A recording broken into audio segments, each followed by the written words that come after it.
Welcome back to the flat. Welcome to True Footy. Jesse, how are we doing after a big round 20 of action? So many things happening under the table, including Adelaide versus Collingwood, Melbourne versus Geelong, Freo versus West Coast, Carlton versus the Gold Coast Suns. I don't really just listing every game. Yeah, I am. I had really nothing to go in with there. Okay, that's good. How was your weekend? It was good because I didn't get to see the Eagles lose by 70 points in the Derby. Yeah, he said that to me. He didn't actually watch the game. I watched North Melbourne lose their game, just to bring it right back to you. Was it part of the fact that you didn't watch your game even back? Just trauma? I watched the KO Mini. So I couldn't get out of the engagement that I had to go to.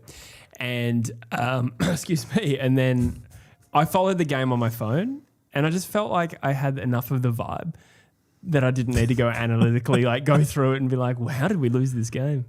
Did you feel you played well from what you saw? No, I think we completely dropped our bundle in the second half. We were relatively competitive in the first half. Did you have any expectation going in? No. No.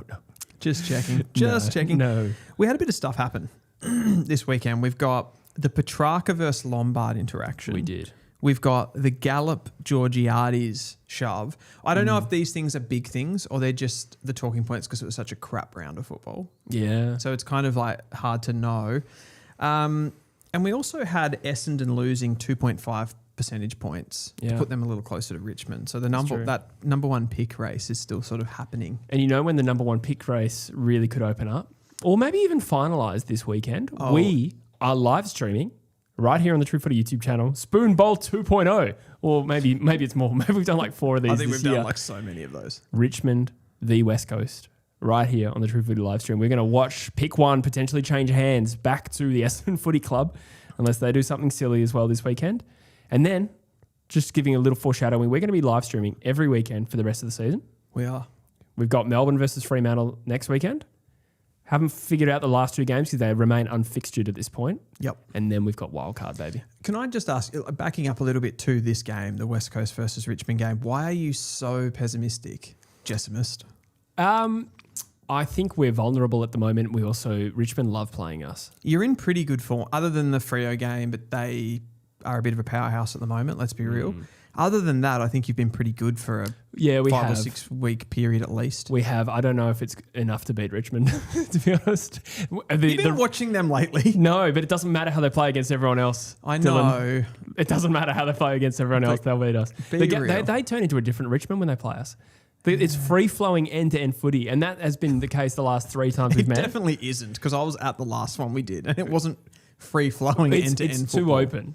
It's too open, and they have speedy players that can damage us, and we can't defend them. And it happens every time we play them. Who are you worried about? Seth Campbell, mostly. Yeah, I was going to say, they don't have that many other Lawler didn't play last time. No. They were down to a few players in their VFL last time. They were too, weren't they? I reckon they'll be comfortably safe against West Coast. And that was in Perth. Weekend. It was in Perth, yeah. Scary for you. Yeah, Very I scary. reckon. But we will live stream that game and then, every weekend after that. So make sure you are locked to True Footy. Curious 1002K5M says, Jesse, I'm a Tigers fan, but we are so awful at the moment. Respectfully, hasn't that been the case every time West Coast and Richmond have played in the last 2 years, 3 years? And it doesn't matter. I think I think Richmond are at a particularly low ebb right now. Sure, yeah. Their feeling is very low, and you're probably at the highest ebb you've been, arguably. Yeah, I'm a little worried about the way the Eagles crash out in the second half. I hope that doesn't continue as a trend. I feel like they're a bit vulnerable, having played deep into so many games in a row and been in them. I'm not confident, but we'll see. We just got a super chat from Luke Retsch, I think it is, 8273. Thank you very much for the super chat. When are you both going to admit your prejudice against Murphy Reid and concede that Foss and Lawler aren't even close to him? Thank you for the super chat. No time soon. I am not a Murphy Reid denier at all. I don't think he's as good as Lawler or Foss, though. No. Right now, he is outperforming them. No question. But I think the circumstances are vastly different. In a redraft, I'll say for myself, I take him 3 behind Lawler and Foss. Do people not understand that with a draft? That when you draft players, you're not drafting exactly what they are right at this moment? Yeah. I think that's the question here. Perhaps not. Yeah. No, but he's a superstar. Because and just signed on. I don't know if it's official. I think he's re-signed till 2032 now. Yeah. Yes, it's likely, I think. I don't know. I'm not sure if it's happened yet. We'll figure that out. I don't think any of us were... I followed Murphy Reid through his draft year. Incredible player. So skillful. I think I'm surprised how well he's done going into the AFL. But there's so many... I know not caveats is the wrong word, but he's gone into an incredible team. He is benefiting a little bit from that. He's done so well though, but it doesn't mean he's clearly the standout player in this draft. No, I don't love that we've started off on this track because it sounds like we're knocking him, but somebody has brought this with a super chat, and I appreciate the super chat and the conversation. Yeah. But now I feel like I'm having to find arguments against Murphy. I mean, I think you saw on the weekend, from even just the highlights, that I didn't catch the whole game, but I've noticed this, is that Fremantle have so many players you worry about. Murphy Reid runs around unchecked. He does have a great work rate and he will outrun quite a lot of players, but it happens so often that clearly no one's on him. And it's Foss and Lawler. Lawler's had the body issues for a start, but they don't get that kind of freedom. No, it's difficult going to that rebuilding team for sure, which is a part of it. He could be better than the other two in the specific role he plays, though. Is he better than Jagger? Yeah, comfortably, in my opinion. Better than Jagger comfortably. I think so, just because of the impact per possession. But Jagger still, in a redraft, probably goes next. I think they're probably pretty similar for me. Langford? Real close to that mix. It's a strong top five. I probably would have Murphy, then maybe Jagger, and then Langford. Oh, that's tough though. I could switch those guys around. For Richmond fans, would you take Murphy Reid above Smiley? Yeah. I think we've said enough there. Not that we can rule a line through Smiley, but 2 years of no performance, obviously, because he's been injured. He becomes a risk if you do a redraft. So you'd go Murphy. Yep, I agree with that. I'll be surprised if Smiley gets close to Murphy. Yeah. I'm not the greatest fan anyway. And then the injuries have kind of just made it easy, I suppose. Rogie says he's tipping West Coast this week. Boy says round 23 Friday night will be Freo versus Adelaide and no Thursday night game due to AFLW. I didn't even realise that there was no Thursday night game this week. No, I didn't either. Freo Adelaide will be good. I think Freo comfortably. Yes. Comfortably? Could they push them? I feel like every time Adelaide's gone to Perth and played Freo have done a number on them. Last year, Adelaide finished top and Fremantle still beat them quite easily. I have a feeling that they play a similar style of football, but Freo just do it better, which doesn't bode well for Adelaide when you're going head to head. I'd rather a contrasting style that might be able to find them out some way. But yeah. I mean, Adelaide are good enough to beat Freo on an off day, no doubt. Yeah, it's not beyond the realm of possibility, but I still think there's a pretty big gap there. Yeah. Boy also says, some of us Freo fans don't realise Murphy has a lot of privilege having Brayshaw and Sarong keeping his defensive work accountable. Well said. And again, I don't want to take anything away from Murphy because he has traits that probably no other player in that draft class has. Like with his vision and his IQ and the high degree of difficulty kicks that he can pull off, like he's got a special skill set. And I hate that I'm constantly in the position of having to justify why I don't have him one, and then it sounds like I'm knocking him. Yeah. But he's a star. Yeah, that is maturing though from boy. Should we get into the games pretty soon, Jesse? There are a lot of them to get through. We must do that at some point. We do. I do want to do some housekeeping. Oh, yes. I do want to shout out bets.com.au, who provide game previews and predictions that are statistically and analytically driven, completely free, and also lets you know which Aussie bookmakers are providing the best odds on the selected markets. Now, I don't know if you want to skip winners and losers this week and talk about the first game, but I reckon the first game could have the biggest winners and losers in my opinion. I was going to say, I went through all the games with winners and losers, and I'm like, if we do this, surely we're just going to the same I think so. position. I think you're going straight back to Thursday night, right? You're going to Collingwood, defeating the Adelaide Crows 108-74. Now, the first thing with this game that stood out to me was the fact that Adelaide were in the driving seat of this game. If we go through to the centre of or the middle of the second quarter, cruise control, absolute cruise control. And actually, I was listening to the commentary this morning. David King at the 9-minute mark of the second quarter says on the commentary, this is becoming men against boys. in regard to Adelaide being the men and Collingwood being the boys in that moment. Thilthorpe takes a contested mark. He puts Adelaide 27 points up at that point. They kick another 2 points to go 29 points ahead. From that moment on, Collingwood kick 13 goals to 4. Wow. They love the Adelaide Oval. Do you think Collingwood...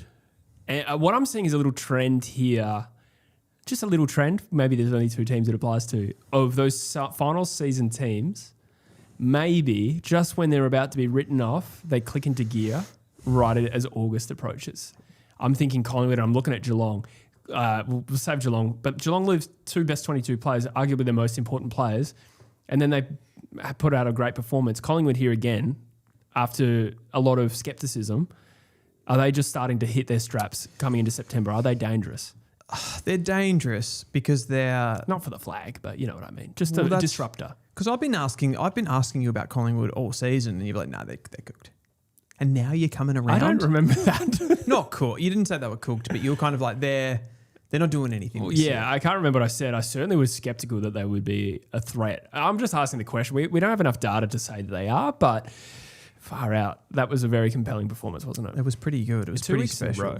Yeah. The Carlton one, okay, it's only Carlton. No, but they had momentum. They did. And what's interesting is the trend over the last couple of weeks for Collingwood. So they are not a contested ball side at all. In fact, they're ranked 17th and 16th for clearance and 15th They for hate centre contested clearance. ball, Jesse. Not the last fortnight. They flipped their profile. They beat Carlton at their own game in contest last week. They beat Adelaide in contested ball by 10, first possession by 10, and centre clearances 14-10. Are we seeing a bit of a change in profile? I think back to my own club in 2018, they were actually very similar, very uncontested. Last 8 weeks of the season, they changed their profile right before finals. I don't know. I'm not saying Collingwood's going to win the flag. It's just you're getting Collingwood fans super. Have I talked about how good Dagos is? He is pretty good. I just dropped a Collingwood video yesterday as well. No, I'm just saying it's interesting that their profile has shifted over the last couple of weeks, and it's correlated with a better or really strong performances. Well, why do you think that is?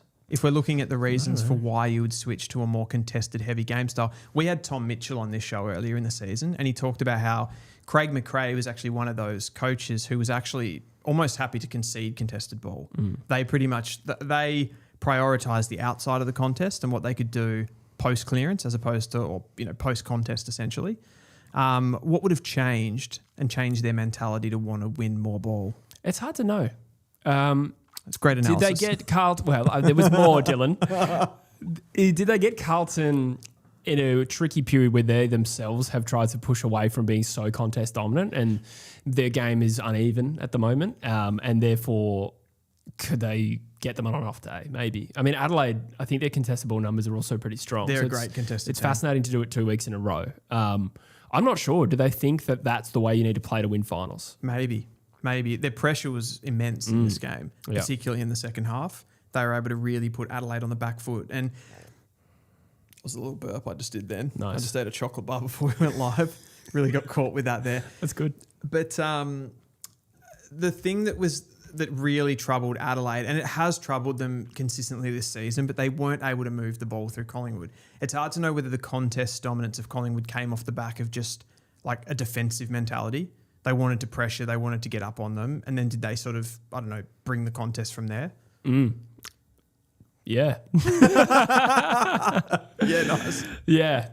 No, good stuff. Did my burp throw you off there? A little bit. I was also distracted by the chat and it might be undiagnosed ADHD. I'm not too sure yet. Trevor Bauer says, Nix is a bottom 4 coach being carried by a top 4 list. That's a good talking point. That's a juicy piece of... Yeah. Content. I think that's hard because I don't know. I thought he navigated the rebuild pretty well in terms of getting Adelaide competitive and pretty playing, quickly too. Yeah, sort of. When I say competitive, I don't really mean in the ladder. I mean when they were a struggling team, they played a style that made them like gritty. Maybe like what I've been describing about West Coast over the last 8 weeks. We hit that sweet spot. I thought that of Adelaide. They have a great list. They do. We've said all along they're probably lacking the one A-grade midfielder, at least. Other than that, it's pretty damn good. I saw Kane Corns today talk about Nick's record against the top 4 coaches in the league. I actually thought that was a pretty unfair analysis. I think he said Craig McRae, Sam Mitchell, Chris Fagan, and help me out. Chris Scott. Chris Scott, thank you. Those were the top 4 teams, and I think over the last handful of years, their record is 8-1 and 27. Yep. But I feel like that rips it so far out of context. Because Adelaide have been good for a year and a half now. Collingwood were winning flags around that period. Geelong's never left the top 4. How many flags have Brisbane won?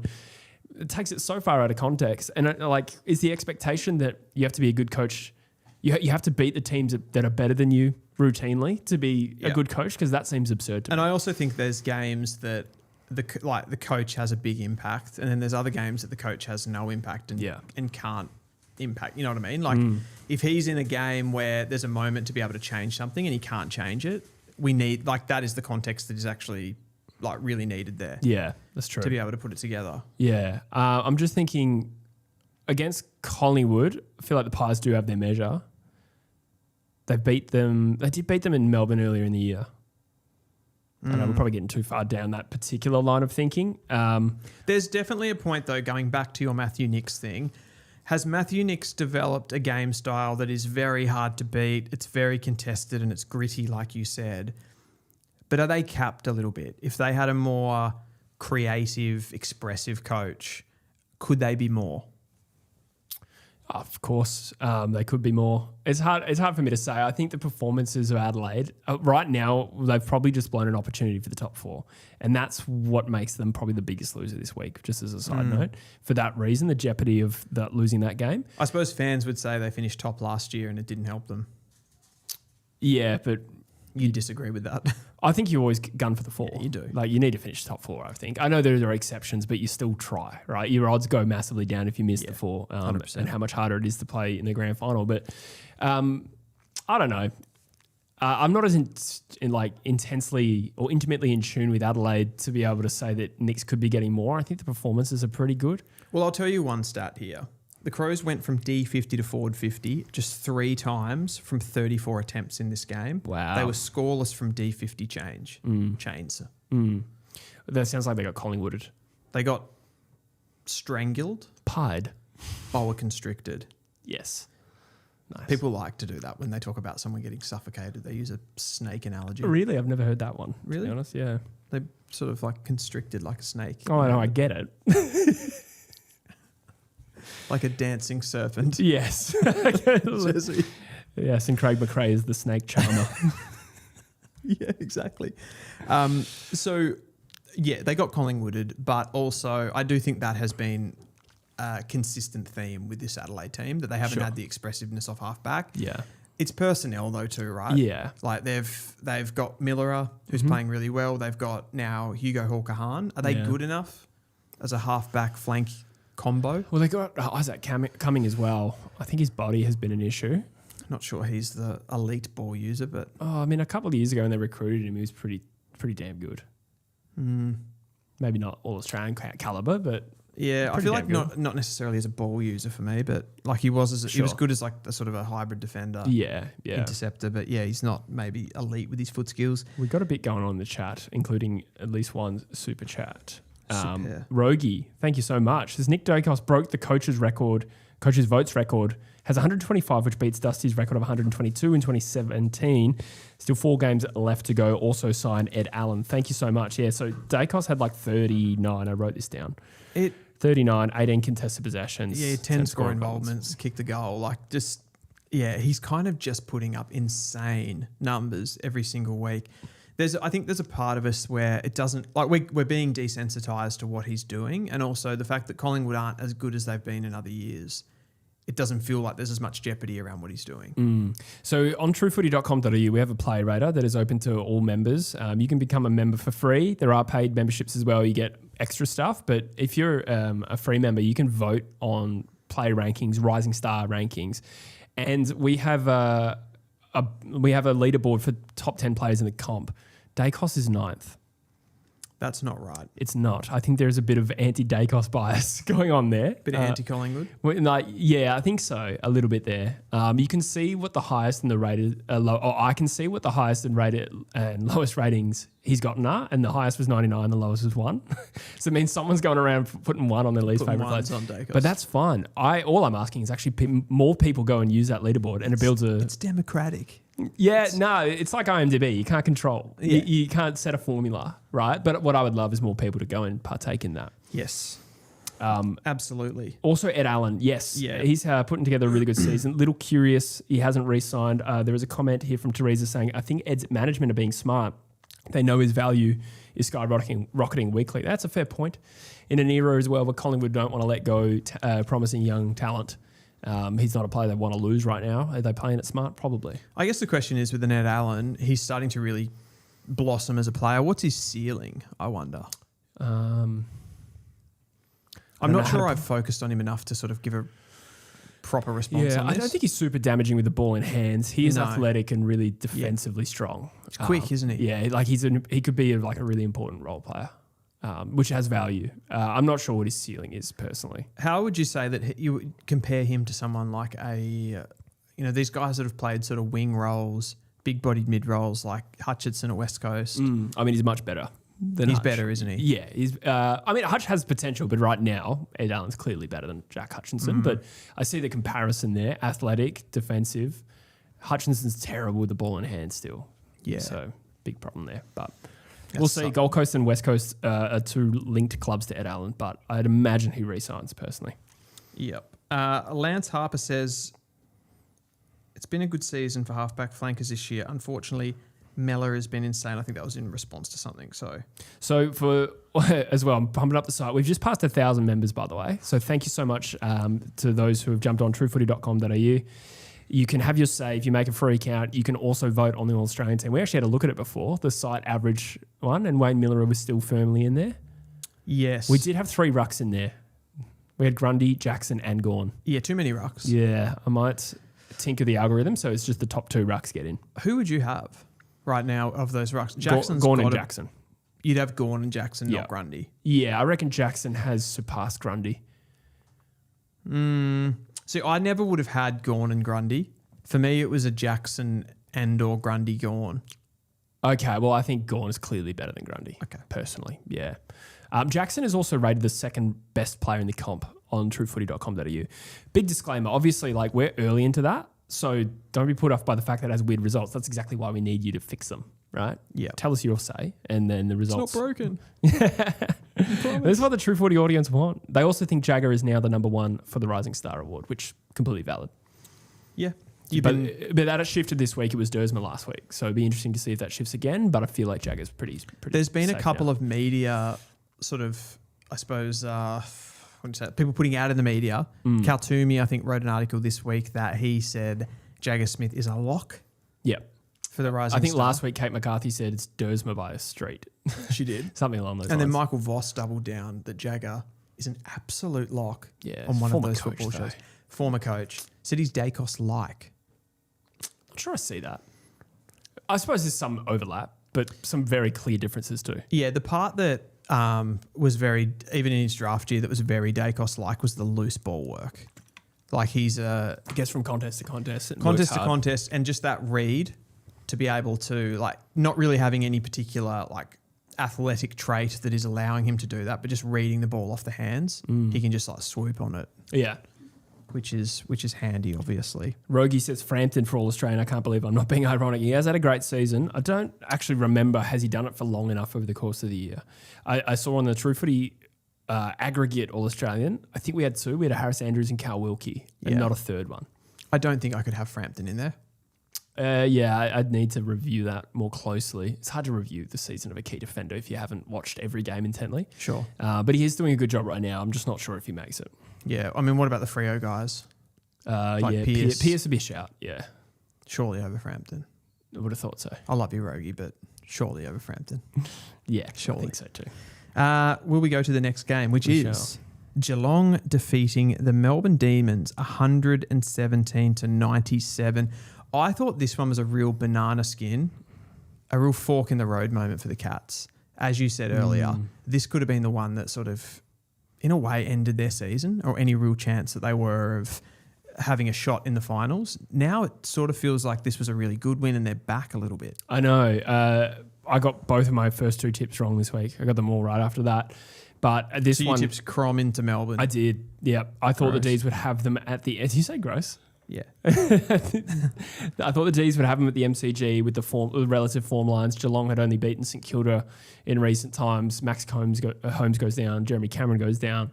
And as I said to you before, is this a seasoned team that's getting their act together to coast into finals and crush the opposition? Maybe crush is exaggerating a little bit, but maybe they are getting back to that standard last year. And it doesn't...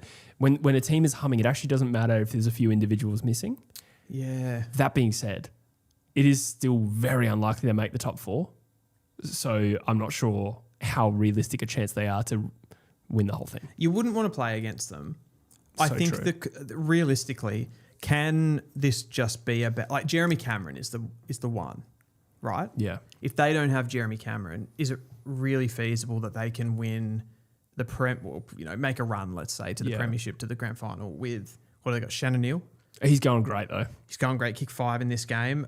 Henry, kick 4 in this game. Capable, yeah, very capable player. He's a bit hit and miss, though. Yeah, he's not a true key either. No, and then they've got, like, what, Wiltshire and Polkinghorne. Mm-hmm. Feels very not good enough, like just on paper. Yeah, of course. Yeah. But at the same time, it's Geelong. Yeah, I know. It's so stupid. But we'll go through it. So I think Geelong, I had written them off last week. Now I reckon they've nudged back into a 1% chance on the Premiership pie. Another thing you can vote on truefooty.com.au. Yep.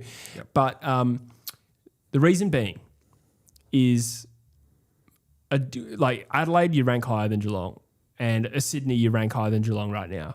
But on a warm spring Saturday night at Optus Stadium, which teams could upset a Fremantle? Adelaide, no. Yep. Sydney, no. Yep.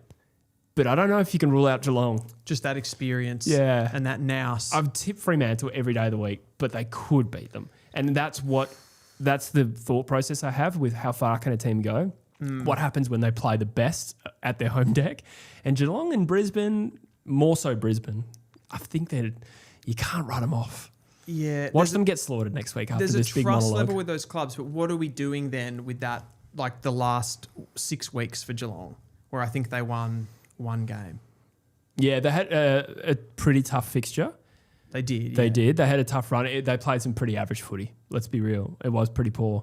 But, I mean, is that just the slump? They're 9th. Yeah. That's absurd, isn't it? They're 9th. They're one place ahead of St Kilda, 2 places ahead of Carlton. But they're so much better than the Bulldogs. Yeah, they are. That's right. And who's ahead of them? Well, they played Collingwood this week. That would be revealing. The 2 teams that I just pumped up intersecting this round. That'd be fascinating. That's huge. That is a good game. I'm excited for that. Grind Myers is a big one. He had a quieter game in this one. Had that sort of comeback game last week. Settles a little bit more. What is this, I suppose on the flip side, what does this say about Melbourne? It's that experience factor playing against a team like Geelong, isn't it? But the MCG run is now over. Yeah. What are they... I flip-flop on Melbourne so bad. One week I'm like, I feel like they could be this really dangerous team that runs into September. No one really knows how to play them. They get some games at the MCG and they could win it all. And now I see them lose to Geelong and I'm a bit like, could they go out straight away in the finals? Like, where are they going to finish? I think this probably proves that they're not going to crack the top 4. No, I think so too. I think at this stage of the season, it's really about the fixtures and whether you win them and the 4 points rather than how you look. Yeah. So that's the argument against Geelong here. And I think with Melbourne, Brisbane created a 4-point buffer now between 5th and 6th, and they do have a game against Hawthorn coming up. Brisbane. Yeah. That's a big one. So if they drop that, does the door open for an Adelaide and percentage to come up? I know we're talking about Melbourne, but it just feels like there has been a separation now between 4 and 5 and 6. It shows you how much of a ball drop that was by the Crows. Yeah. To lose that game. They had to win that game. Yeah. They had to win it. It's actually crazy. I'm just coming back to the comments here. I think most people are still on the Collingwood Frampton game. Pierce. Yeah, just having a fight over Frampton and Pierce, which is interesting. But yeah, definitely a bounce back game for Geelong, and one that Melbourne could probably afford. Where do Melbourne finish? Do they finish top 6 or top 8? Just put them in a group. Without analysing it again, I'd say 6th. I think they'll stay where they are. It feels like they're about that. They're not, Western Bulldogs won't get them. I seriously doubt it. Collingwood won't get them. Yeah. They could get Adelaide even. Yeah, they could in theory get Adelaide. That really comes down to the run home. Yes. Yeah, they got 11% on the Bulldogs, level on points though. I suppose Collingwood would be the biggest threat to them. Yeah. Realistically. Yeah. And they still could do a Oh, little and bit of Geelong. damage. Sorry, Geelong are also 9% ahead of them. So maybe top 6 is actually certainly not a guarantee. Yeah. That still feels very open now that I actually see the premiership points. Plasma Screen TV says Melbourne remind me of Crows last year. No defence, all offence. Can score heavily, but when the game tightens and scoring drops in finals, they'll get found out. I actually disagree with this. Yeah? I don't think Adelaide were all offence, no defence last year. No, I reckon they had- Adelaide under Nix are like sound defensively. Yeah. Like their backs last year were Keane and Worrell. Keane, They Worrell, had great Murray. I think seasons. they were the best in the competition at defending D50 entries. So if Okay. the ball came in, you were the least likely to score against the Crows. Yeah, wow. What I thought showed up Adelaide in the finals was just a lack of composure. Like they come into that Collingwood game straight away and they were just like, they were blazing. Every time they won a clearance, they were blazing. They were getting intercepted against, and then the other team would just waltz the ball up. It felt like, it genuinely did. It feels like an obvious thing to say, but it felt like they just lost their heads as soon as the final started. They couldn't actually cope with the pressure, Yeah. to me. Yeah, evidently true. Yeah. Absolutely. I mean, they knocked off Collingwood just a few weeks before that qualifying final and then reversed the result. Yeah. So, They do, and this is the only thing to throw up with these teams that play this very long, direct game style, is that the game style does stand up in finals because you kick long to your tools compete, and then you've got like contest again. And it's like you're basically playing with a physicality which stands up in finals, in inverted commas. But if that's the only way you can play and you can't control the ball and take a little bit of sting out of the game, I feel like that's a bit of a concern. yeah, absolutely. You got to play tempo footy and be able to shift gears. Yeah. Which is something that Fremantle's really done well this year as They've well. done well this year. Yeah. Yeah, 100%. Riffs has a question. This is for me, but we'll both answer it. What draft haul would you prefer for the Eagles? Drever, Neocleus, Elsuki, and Ladbrook, or Butler, Neocleus, Bradley, and Banfield? Oh, okay, all four of those guys. Yeah. So Neocleus is in both of them. So El Suki's not going to happen because he's a Western Bulldogs. That's NJ. right. That's right. But yeah, whatever. Yeah, but it could get sticky for them if they trade for Zach Butters and a bid comes earlier. I would like the second one. Yeah, I think so too. Butler, Neocleus, Bradley, Banfield. Yeah. I'd take Bradley over Ladbrook as a key defender. Yeah, And I would take definitely. Butler over Drever. And the other ones are Neocleus Elsuki is and- the same. Elsuki is high rated at Banfield though. Yeah, but yeah, definitely group 2 for me. Yeah, I agree. Lance Baptist says the Demons got stage fright on Friday. Simple skill errors and decision making killed them. Some umpire calls too. That I agree with. So I think that's the young team, the potentially inexperienced team. I know Melbourne has still got some players that have experience, but it's a different team to the one that won the premiership in 2021. Very different. Yeah. Yeah. Yeah, no, they need to taste the actual experience of playing in finals. Let's go through how many premiership players, or how many players in a final series have they got that have Gone. played? Gone. Pickett. Salem, Lever. Petty. Yes, premiership player, I think. Yeah, That's 5. yeah. Sparrow, Bowie. Sparrow. That's Yeah. a pretty good Decent, chunk actually. there. That's Yeah, 7 there. yeah. But the guys who haven't that are important would be like JVR, Langford, Turner. Yeah. And it feels like there's a turning importance of those. Like, for example, like Salem. Other than Gorn. Yeah, Salem, Petty, and Lever, I would say, have become less important. Did we say Pickett? Yeah, we said Pickett. We said Pickett. Yeah. Yep. Yeah, it's an interesting one. Rogie says, I just got Elsuki in the off-season simulator, so it must be possible. I reckon what's happened there is the Bulldogs traded for Zach Butters and lost their picks. That's what's happened in the off-season simulator. Oh, okay. If that's not what happened, let me know. But that's what should have happened. Oh dear. Boy says his name is Nucleus. Neocleus. Yeah. Someone actually said on one of my Instagram posts the other day, how do all these first round draft pick potentials have such cool names? I saw that. It's actually so true. Yeah, Harry Van Hattem. Harry Van Hattem. Like the alliteration there is Yeah, it's tasty. tasty alliteration. It's teeming with tantalizing tastiness. Archie Butler. Well done. Yeah, Archie Butler. Yeah. Yep. Gus Teixeira, the best of all, possibly. Gustav Teixeira. Yeah. That's his actual name, apparently. Yeah. Yeah. Gustav. Yeah. Marlon Neocleus. Even, I mean, it's not a crazy one, but Ethan Drever. That's not cool.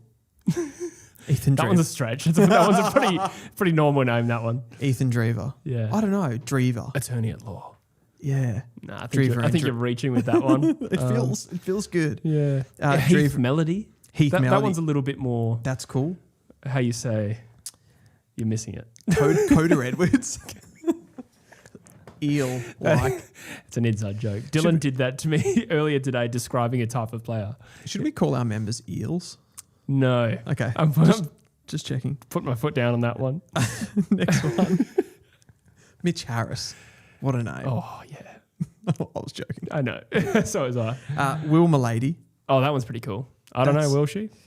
Yeah, exactly. That's probably it. No, Toby Krasner. That's cool. Coolish name. There is another one that comes to mind that I won't go there with. Which one? A young, sprightly key forward. Let's move on. I knew it. Yeah, let's move on. Fremantle defeated the West Coast Eagles, your boys, 112-42. The big question around this game, there's a few, is this a derby anymore? Yeah, it's been a pretty shit one for a while, the rivalry, if that's what you're alluding to. Just the quality of the rivalry. I was teasing, really. I reckon it's been about 20 years since the rivalry was good. 20 years? Yeah. Like the Premiership Eagles era, Fremantle used to beat us a lot. When did they join the league? 20 years ago? 95. Yeah, so like 30 years ago. So it was a good rivalry for 10 years and now it's been shit ever pretty since. much. And probably not even before 2001. Right. So it's probably that. So it's been a great rivalry. Like 2000, let's give it to 07 maybe. So we had a 5-year period where it was good. Yeah. And we've had a handful of good derbies in the last 20 years, I reckon. So that would have been like Sandilands versus Cox. Yeah. Yeah, that was cool. And then into Nat Nui as well, part of that. Mind you, sorry, Nat Nui was later. I got carried away with the ruck thing. Yeah. You're right, it was Sandy and Cox. But it would be like Paul Hazelby and Sean McManus just turning up and dominating the Eagles midfield every now and then. You're like... How did that happen? Yeah. We lost with Fremantle by 11 goals the year we won the flag in 06. I have forgotten it. Yeah, back to this game, 112-42. Probably more interesting than this game. Yeah. What happened, Jesse? I didn't watch this game. I couldn't watch it. I watched the KO mini and it seems like Fremantle fucked them up. That's my analysis. That's your analysis. Yeah. What did you make of the Harley Reid discourse around him? I think there was a bit of, I mean, from West Coast fans' perspective, it was sort of like they sort of thought Harley Reid was almost like best on in this game. Yeah. He was one of the best players. He gave away a lot of free kicks. He got a little bit upset. There was kind of some back and forwards between Freo fans and West Coast fans. Where did you sit on all of that? Do you think he needs to change his game? I suppose. Sat firmly out of it because I didn't watch the game. But sure. On Harley Reid in general, like what you described there could be any game. Yeah. One of the best players. More holistically then, do you think he needs to change his game? Like I would probably personally argue that I kind of like it. Yeah, I just think every now and then he does spill over. Yeah. But I think that's getting fewer and further between. I reckon 25 there was a lot of that and he was struggling a bit and I think it got worse. Now he's dominating a lot of games, particularly in terms of clearance. So we're seeing a little bit less. The derby I know he gets fired up for. Like I think he hates Fremantle and they hate him. So the recipe is there. He absolutely gets umpired differently to other players in the league. I know to some extent he's brought that on himself because he gives away a lot of free kicks. He's a bit of a pest, for lack of a better word. But the umpires don't like him, and there's absolutely no doubt. Somebody ran an analysis. There was a game where I think like up into his first game against St Kilda 2024, he had a much better free for than free against ratio. He got suspended for a sling tackle in that game, and then there was a lot of discourse about his conduct, either that game or the game after.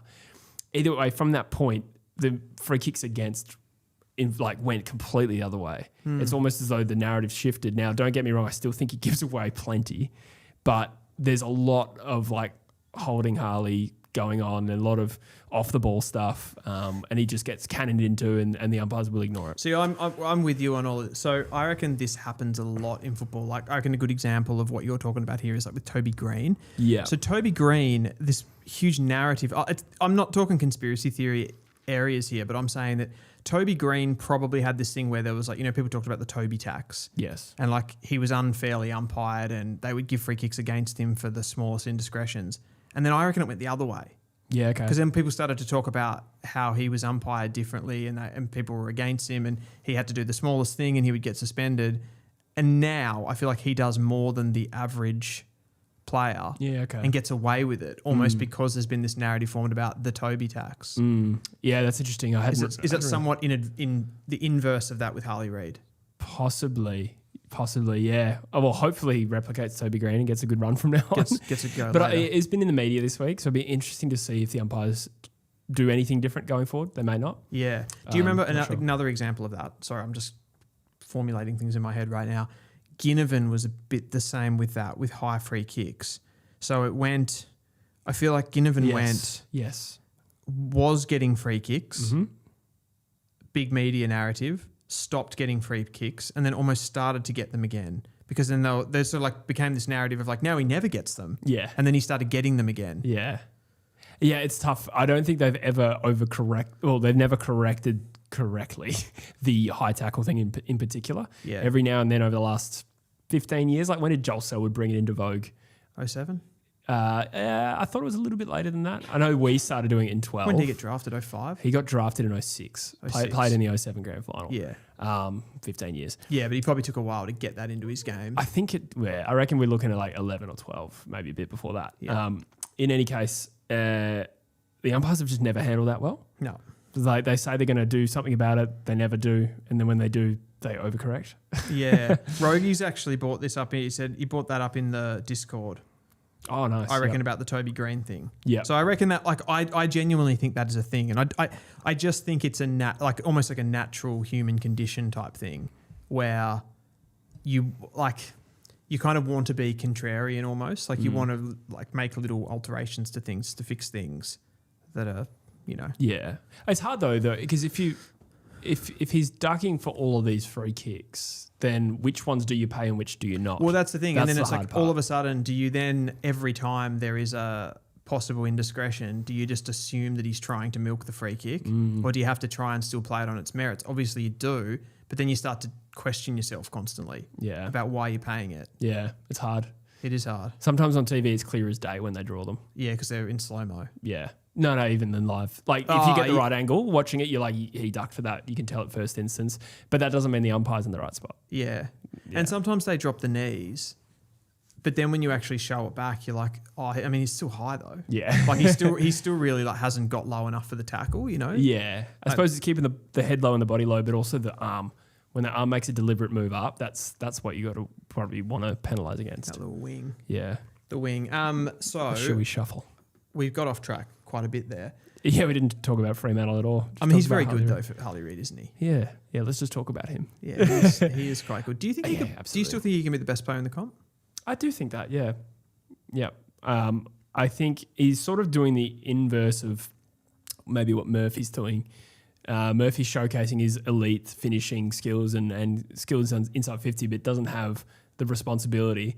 Harley doesn't have the same. His IQ is outstanding, I reckon, Harley, but let's say Murphy would be better at what he does than what Harley would be deployed in the same role. Yep. But what Harley's doing from a contest point of view and putting the team on his back, it's almost unforeseen. Murphy just can't do that. No. But even just removing Murphy from it, it's almost unprecedented what Harley's having to do. Yeah. And his clearance numbers are insane. Yeah. So I do think he can be once he gets enough support where he can be a threat inside 50. I also think this, like you mentioned there with the skills with Harley Reid, he's not really able to showcase with the role that he's playing right now. He's not able to showcase the nice parts of his game. Absolutely not. Whereas I think his ball use was pretty good pre-draft. Yeah. I think it's just looking terrible at West Coast. Yeah. Not that it's terrible, but, it's not You great. guys kind of play that game style too. It's very surge. Yeah. Yeah, it's the West Coast way to shank it. Yeah, pretty much. But Fremantle do what they do so often, and if there's any respite or anything that makes me feel a little bit better about this game is what they did to Sydney a few weeks ago in the second half. Kicked 100 points in a half. Yeah. Their ability to turn it on when they need to or want to is insane. Yeah. So there's not much to take from them out of this game. Not really. It's nice to win a rivalry game. Murphy was the youngest Glendinning Allen medalist ever.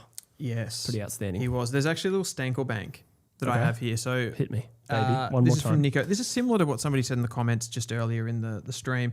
Nico says, humility of the likes of Sarong and Brayshaw, who have long led our midfield to allow Murphy Reid to not only thrive but flourish at AFL level is a testament to them both.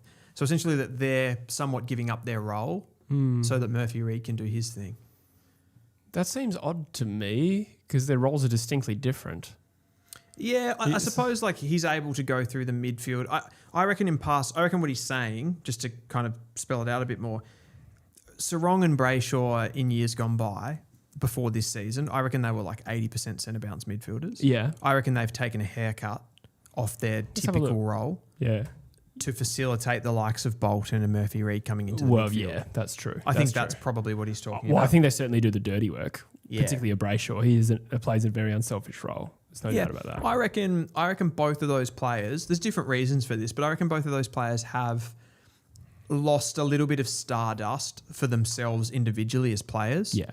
And Bolton, Jackson and Reid are kind of doing the nice things. Yeah. There's no doubt about that. They're a very balanced midfield. For the record, they are still 1 and 2 for CBAs for their team this year, but 76 and 71. And that's still quite high, actually. Yeah, even Matt I Johnson's actually at 36. He's gotten a lot more over the last 3 weeks. I reckon that might be a management thing. Also, Bolton missed a week. Then. No, I agree with the premise. Like, if without getting too literal about it, they make him look good. There's no doubt about that. So this was the other part about the Murphy Reid winning the medal. A lot of West Coast fans saying did not deserve it. I did not see this. This is echoed here by the great Wall of Jinby, who's just written in the chat here. Murphy didn't deserve the medal. So who did? I didn't watch the game. I didn't even see that conversation about Murphy not deserving it. I think West Coast fans felt Harley was up there. Oh, you can't give it in a 70-point loss. No, I don't think you can. That's not even a conversation. I'm just throwing it out there. Don't shoot the messenger. Yeah, right. I didn't see that out there. I don't agree with it, but I couldn't say whether, Bolton or whoever was better. Bo Allen. Amos kicked 5, I think. Yes, Amos kicked 5. How many Tracy kick in this game? 1. So that's actually a big positive. Rep Bazzo goes from strength to strength. Shut down the Yeah, Tracy. he did. He shut Morris out completely last week and then kept Tracy to 1 goal and then 9 possessions and 3 marks. Bazzo. Yeah, he's coming good, man. Can I just say that I have this just like almost predetermined idea that West Coast groom really good defenders? If you look at our current stocks, I don't know. Stocks, obviously not. And I'm going off on a tangent here, but like just traditionally, you turn Barras into a really good key defender. Yeah, he was a late pick. He was pick 45. Yeah, or something. Like the likes of Shannon Hearn, McGovern, probably the biggest one. Who are we forgetting? McGovern. You just said. General defenders as well. Yeah. Oh, it's probably true. I don't know if it's. Jinby, I suppose, is this generation's version of that. It is a high pick, I suppose. Probably wasn't what I was thinking. Yeah, okay. I feel like Edward, until his concussion issues, was like on track as well. Yep. Yeah, that's a good point. Bazzo was picking the 30s, I reckon. Yeah. Hasn't been a long run of form, but it's great to see him get some continuity and suddenly we don't look as dire back there.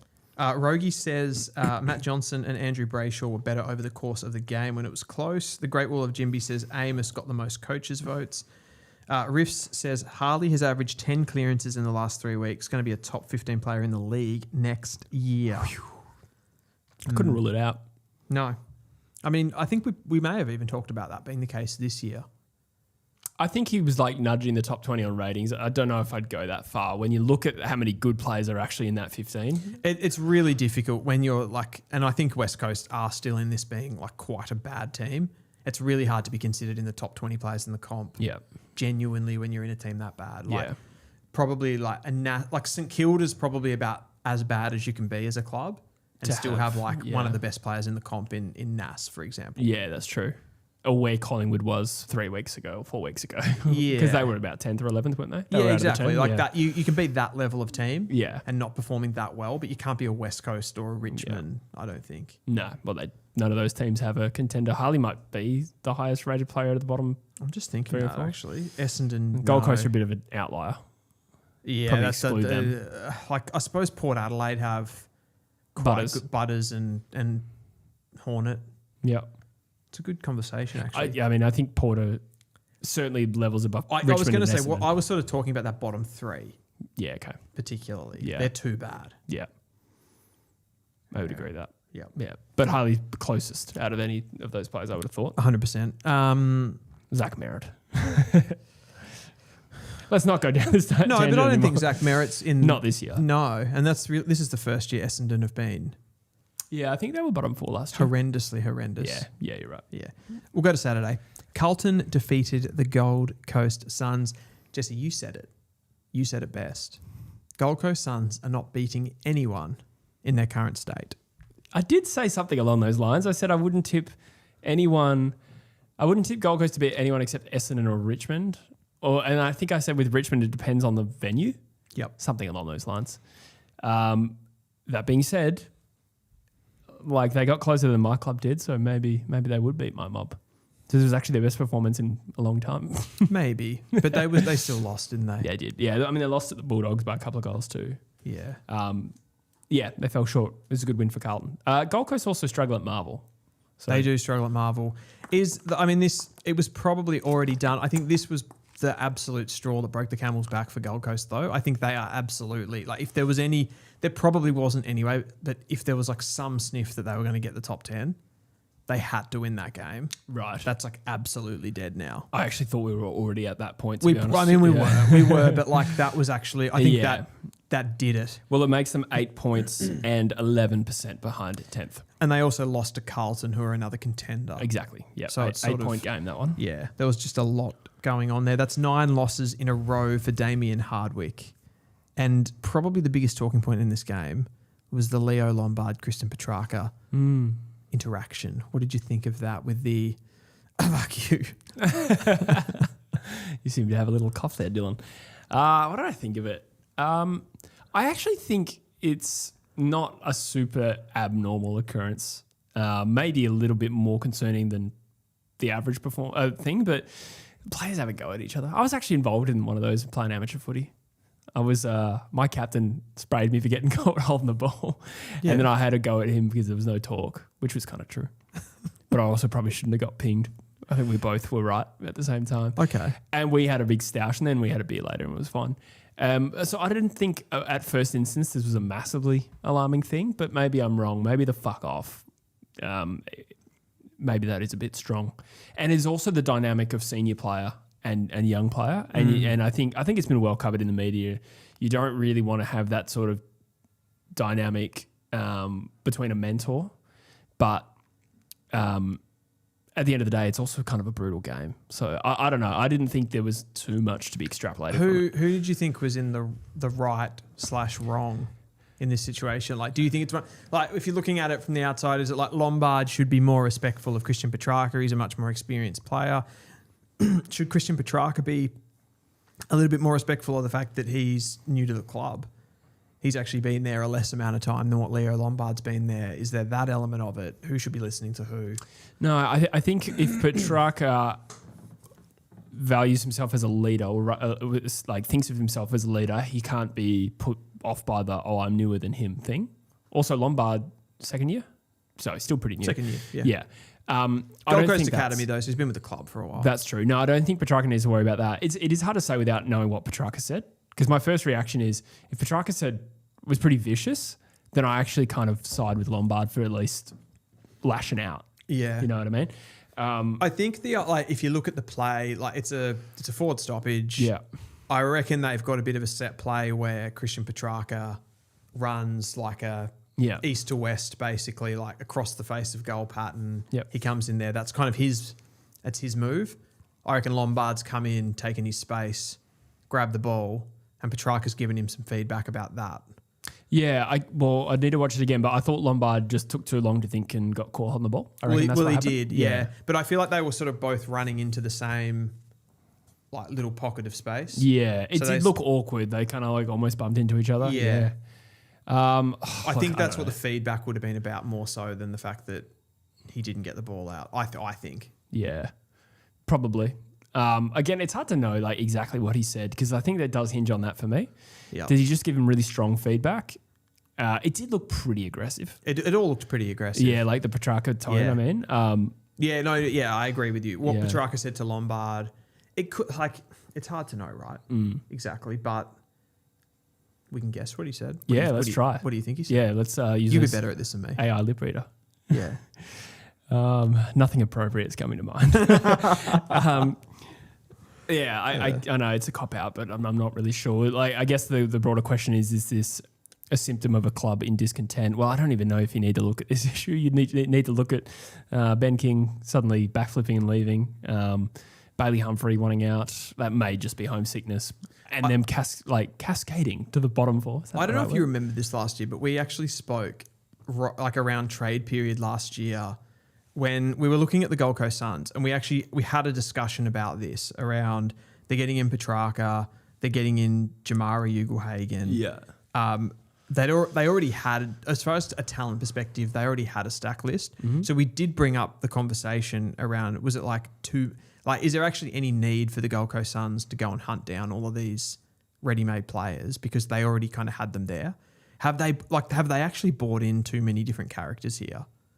And it's affecting their culture. You know what I mean? Like, as much as Petrarca's been a fantastic player, like there were obviously some issues there at Melbourne. Have they brought that into the club at Gold Coast, and then that's starting to have knock-on effects? Maybe, I don't know. That one, it's hard to isolate or put all of their problems down to the impact of two players culturally. Yeah. So I'm not sure per se. It is an unfortunate look for Petrarca that he leaves one club that thrives when he's gone, and he comes to another club and there seems to have brought the issues with him. I don't think necessarily it's that simple. No, I'm just clarifying my position, but it does look bad, which I think draws people to that conclusion. And there's knock-on effects of these things. Like it's not just about like, Petrarca comes in and he's a bad egg. Like obviously when Petrarca comes in, somebody loses their spot. There's like little things like that. You know what I mean? Somebody gets delisted. He comes onto the list. Like, you know, those kind of things.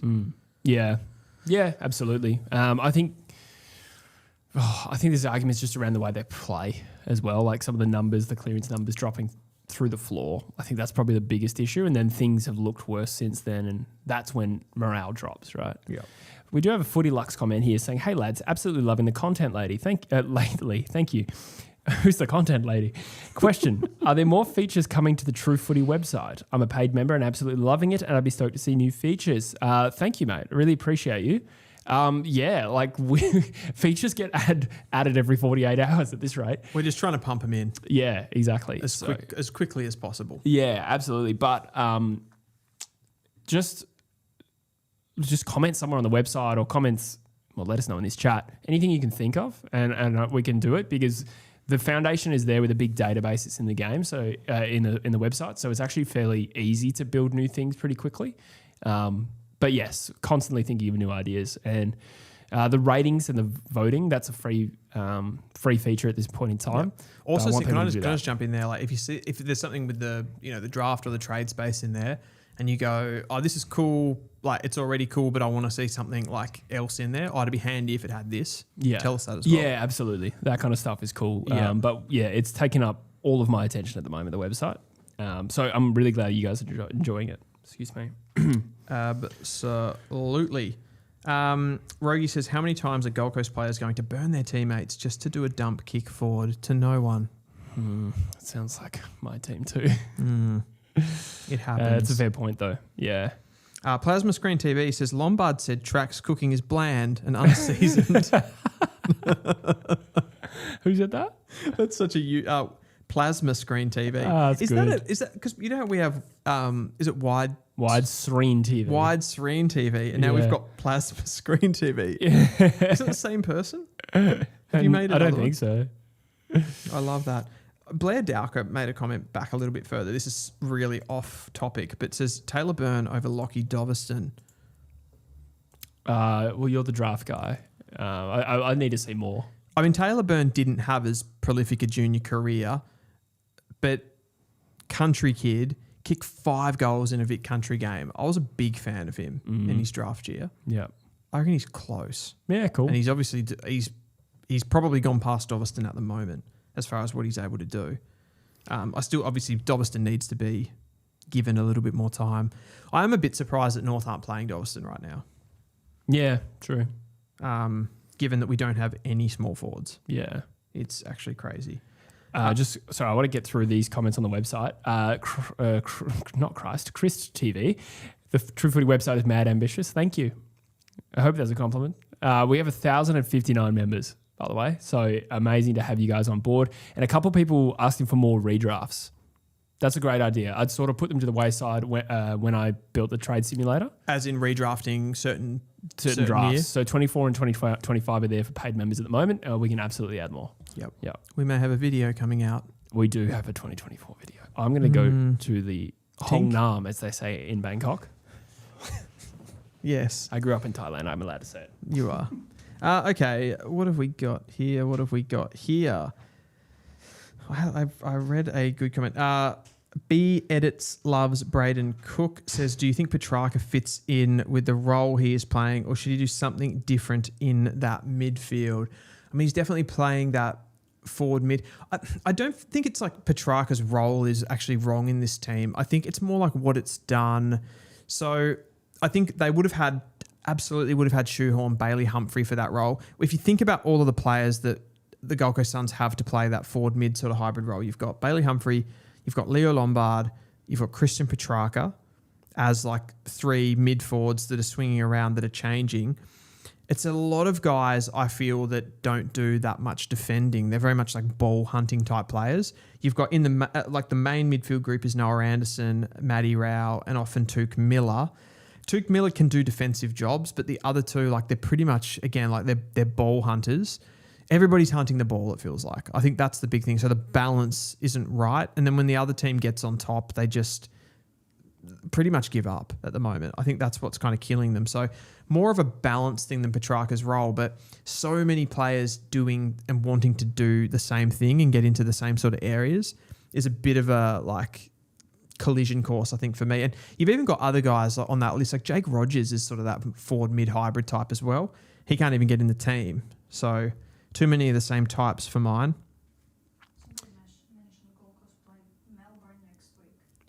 Oh, yes, I did see that. So Gold Coast, where is that comment? Christian Petrarca will actually come up against Melbourne next week, and it's the first time that he's played them, which kind of feels fitting right now. I reckon there's a huge amount to, like, a lot of jeopardy to that game. Just that, like, Melbourne need to win that game against the Gold Coast Suns as almost like to show Christian Petrarca, we've come so far, we've improved so much, we've gotten rid of you, and we've gotten rid of Clayton Oliver and Stephen May and these types of players. We're better than you. We're growing. We're evolving. And you're back to where you were before. I reckon there's a lot in that game. A lot in that game. Can't wait for it. Wilbur the Pair says, Dill, do you see anyone Dogs could give to Port along with picks for Butters, like a Haywood in the Kerno trade? Good shout. Good shout. Let's see. Let's have a bit of a think about that. It'd have to be someone fairly good, wouldn't it? Do you think someone like a Cody Waitman? I know that's not a great player for the Western Bulldogs to lose, but he's obviously been out for a long time with injury. He's starting to get back and probably like get some capital going again. Just talking about the Western Bulldogs, what they could offer up for Butters as far as player capital. Well, I think Tim English could be part of that key that unlocks Zach Butters. Do you think that they would want Tim English now that they've sort of unearthed Jordan Sweet? Yeah. Do they need him? Well, no, but they could trade English to suitable club and then use that capital. Oh, That's what I meant. Okay, yeah, gotcha. Yeah. But no, that's a good point. I don't know if Port would be super interested in Tim English as part of that deal, but could they get something else that they use? Would Port take Waitman? I think they would take him, yeah. We've seen them like pick up a lot of recycled players. I think Cody Waitman would be the most talented of the players that they've picked up. Yeah. Not that, I mean, Corey Durden looks like a sensational pickup, to be honest. But yes, I think so. But you also have to factor in his trade value is pretty diminished right now. He's a great player, but he's been so injury plagued that he can't hold serious cachet. Yeah, and you're kind of going that his value is actually probably higher to them than it is to someone else. Absolutely, yeah. That's probably a fair call. Yeah. Other than that, you're looking at like a Karmas who's probably going to go somewhere else. Yeah, well, that's true. Karmas will leave. But then again, Butts probably comes in. So, and therefore the compensation probably negates if they go through free agency. Yeah. Yeah, good point. That'd be interesting. The English one's probably the best shout, to be honest. Could you drop... I'm just trying to think of their midfield. What about like a Riley Sanders? Oh, yeah. Well, remember that story broke last year that the Port were sounding him out? Yeah. And I think he has a brother in the Sandful. Not that that's a huge link, but it's something. It's done. The deal is done. Yeah, well, it did make me wonder, was that a little bit of a preempting Butters going to the Bulldogs 12 months out? Because Port Adelaide would have been having contingency plans about Zach Butters for some time. He would be the one player, I think, from the Western Bulldogs that you would actually... Like, Port would start to go, like, that's probably... like, getting close to... Given Riley Sanders' age, it's like a like for like almost. Like Butters is obviously a higher rated player, but because of Sanders' age... Yeah. I mean, it's not a fair trade. No, but just... That's a lot of capital. Yeah. He'd still hold some value. Yeah. Riley Sanders, for sure. I'm not sure his contract's at us. I think he's under contract still. Spaniard Jr. asks us a question, Jesse. How do you feel about Kingy saying Nick is playing selfish football for the Brownlow? Because he played at the weekend, he played 100% game time. In brackets, I don't think he did because he was on the bench for Angry's goal, Anderson. Yeah. So King, I think he did that on first crack. I haven't actually seen it. Yeah, right. But I saw a little clip of it. So what, not going off is selfish?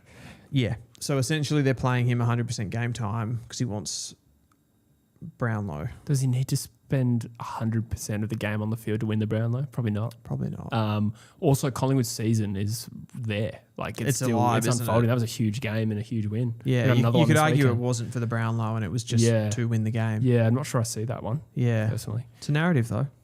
Holy Gramatha says, Jesse, do you just not poo for a week so you can save it up to go on the stream? Yes, pretty much. Yeah, it's part of my contract with Dylan. No, I just drink a lot of water. Drink a lot of water. We start filming here at about 2:00 every day. You know how sometimes you go to work and you want to get paid to go to the bathroom? Do people do that? Well, yeah, that's definitely a thing. Yeah. I don't get paid for my time in there.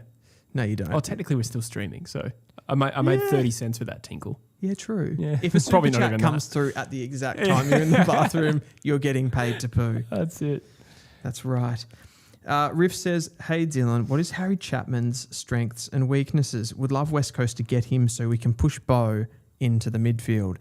So Chapman is, I reckon his strengths and weaknesses are actually like very good because they're very like contrasted in that he's a very outside type player. Yeah. He's pretty good in the air.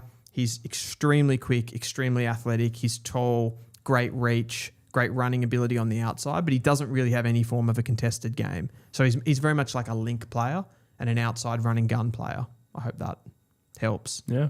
He's eel-like. Yeah, that sounds good. It's Dylan Pops and Locks. Yes. Great Wall of Jimby says Bailey Williams to Port of the Bulldogs variety. Not a bad shout, but again, doesn't have massive value. Bailey Williams. For the Western Bulldogs. Ah, yes, yeah, okay. Yeah. South Australian, I reckon, too. Yeah. I feel like Port would love that kind of player. Oh, they'd love him so much. Yeah. They'd be like, you take Butters, we'll take Williams. Deal. And Arthur Jones. Yeah. Yeah. They'd be sick for that. Can I give you Carlton while we're still on Carlton and the Gold Coast Suns? Yeah. Their last 4 games, they're still in the hunt for the top 10. I think this sort of brings them back into this. If they lost this game, that was done. Yeah. So in a way, it was a little mini grand final for these two teams in some ways. Yeah. They've got Brisbane, St Kilda, Western Bulldogs, and Freo in the last 4 games. Well, the St Kilda game's huge. The St Kilda game is enormous in Might 2 have weeks. to stream that. Yeah, and so is the Western Bulldogs game, to be fair. That's true. That'll have a lot of ramifications. They beat them ramifications. They beat them once. Yeah, They could get them again. They got him in that first game of the run. You feel like they do probably need to win 3 of those too. Who do the Saints have? Hold on. Hold fire. We can do this. They can probably lose to the Bulldogs, but they have to beat the Saints. Oh, but then there's Brisbane. They're not beating Brisbane even at Marvel, surely. Yeah. I don't think they're beating either. Like, I think they have to do it with 2 wins. The Saints, I did a ladder predictor and I had the Saints in. So did I. The Saints have got the Swans. Did you use the truefooty.com.au ladder predictor? Did you I actually? did, That's yeah. sick. The Swans. Yep. The Blues. The Tigers and the Suns. Yeah. Suns where Marvel. they'll win that. They'll beat the Tigers they'll beat too. the Tigers. The Swans, I actually reckon. It's hard to know. We'll talk about GWS in Sydney soon. But the Swans, I reckon the Saints play them well. Nearly beat them in Sydney. The problem here is, though, for Carlton, they're down by like 13%. So they can't catch them. Yeah. They're on the same amount of points, but they're so far down on percentage. Yeah, gotcha. It's not even close. So they would have to win one more game. Yeah. And just given the fact that St Kilda's 2 final games are so easy, Yeah. like Richmond aren't beating St Kilda. No. Yeah, that'd be fascinating. Yeah, it would be. We have a wild card. What word am I looking for, Dylan? Race?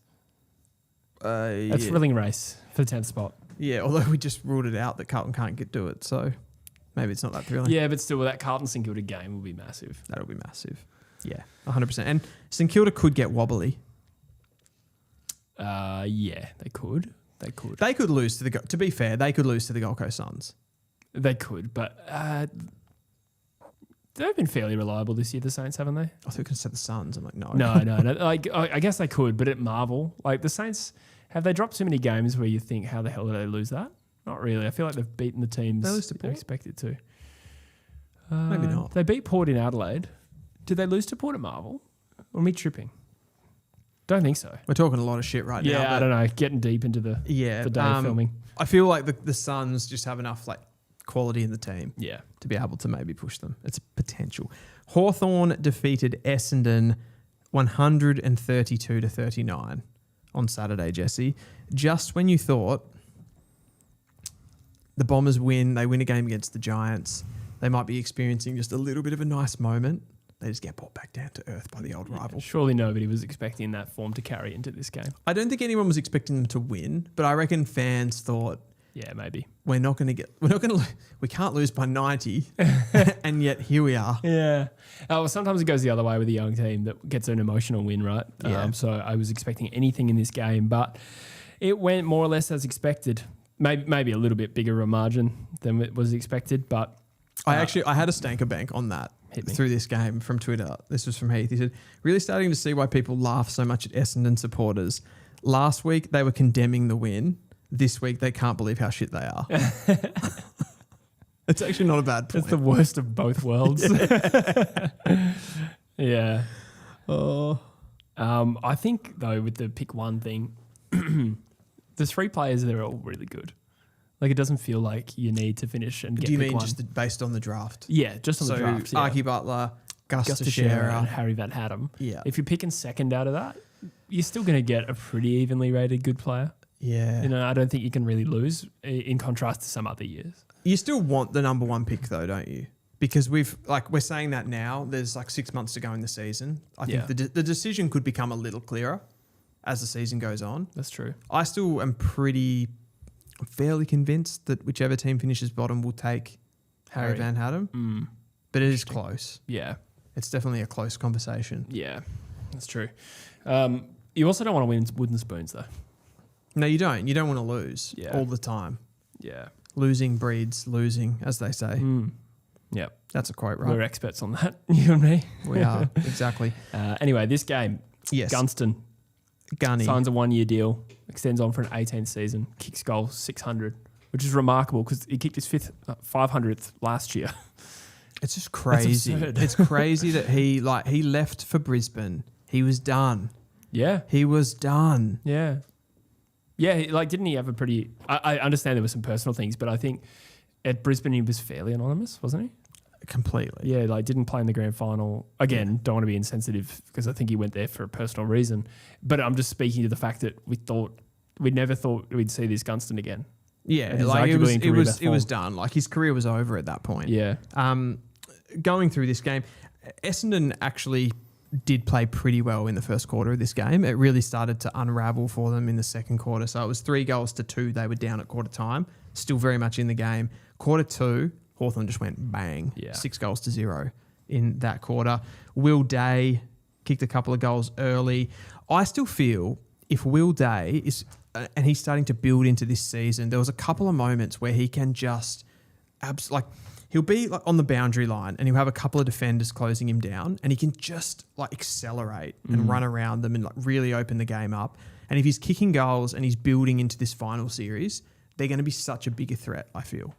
He's the wild card that could really get them going.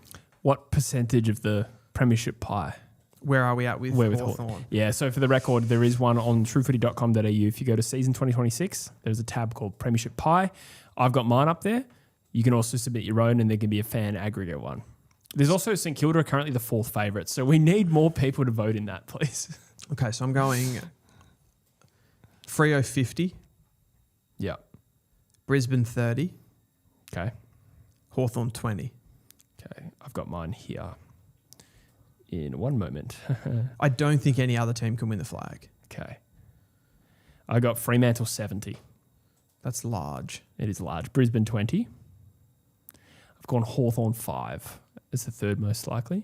Who's 4th? Sydney. I just in my bones don't feel like Sydney will do it, but it's hard to discount them when they're 2nd and we'll get 2 home finals, right? Yeah. And I've given Geelong a 1% sliver after taking them out of it last week. Nostalgic man. You very nostalgic man. Yeah. So what was your percentage for Hawthorn? 10, was it? Okay, yeah. Fair was enough. it 10? No, 20. 20. Okay. Yeah. That's pretty high. 50, I gave them 7. 50, 30, 20. They're good. They are good, yeah. Jarman Impey is having an incredible season. I don't think I've seen him in anyone's All-Australian teams. No, but Kate McCarthy said he's an absolute lock. He's a gun. Yeah. He's an absolute gun. He's doing everything. Running the ball out, intercepting, hitting targets. He's a barometer, a true barometer for the Hawthorn team. Yeah, it's interesting. That'd be pretty curveball first-time All-Australian, I'm going to assume, Jarman Impey. Who would have thought that at the start of the year? He is a good player, but you usually don't expect that kind of All-Australian. Not at that age. It's like almost like a late breakdown.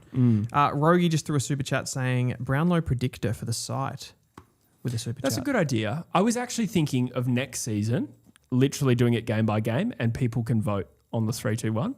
And I thought this year, because of the time we did it, might be a bit late. So how will we do it? Will we do you just filter or you can search any player in the league and predict your top 5? We can do that. We probably need a conversation about that. Yeah. But there's no reason we can't do something. Yeah. Throw some at us in the chat or in the Discord or wherever you want. Rogie. I was also thinking of a 22 under 22 soon. That's cool. Lance Harper says Jarman Impey. This is actually before I even said it. I've just gone back into the chat here. Jarman Impey should be an AA lock. I completely agree. I think he's having an incredible season. Yeah. Lance Harper also says Noah Mraz is going to be our centre half back for the next 10 years. An absolute gem of a player. Got injured though, hey? Why did he get injured in this game? I think he got injured for the rest of the year. Let us know in the chat. I think he did a pretty big injury. He was really highly rated in his draft year, and he did some sort of a foot injury. Navicular. It was a navicular, was it? Yeah, okay. He just didn't play in the back half of the season, but he was very highly rated. Yeah. Was he a key back or was he key forward? Key back. Key back then. Okay. Yes. Yep. People talking about Mraz. Loved him in his draft year, says Rogie. Mr. Harrison Carnaby says, who even needs Zach Merritt? I just had a look at his stats, and he had 22 disposals and 180 metres gained in this game. Not a great audition. No.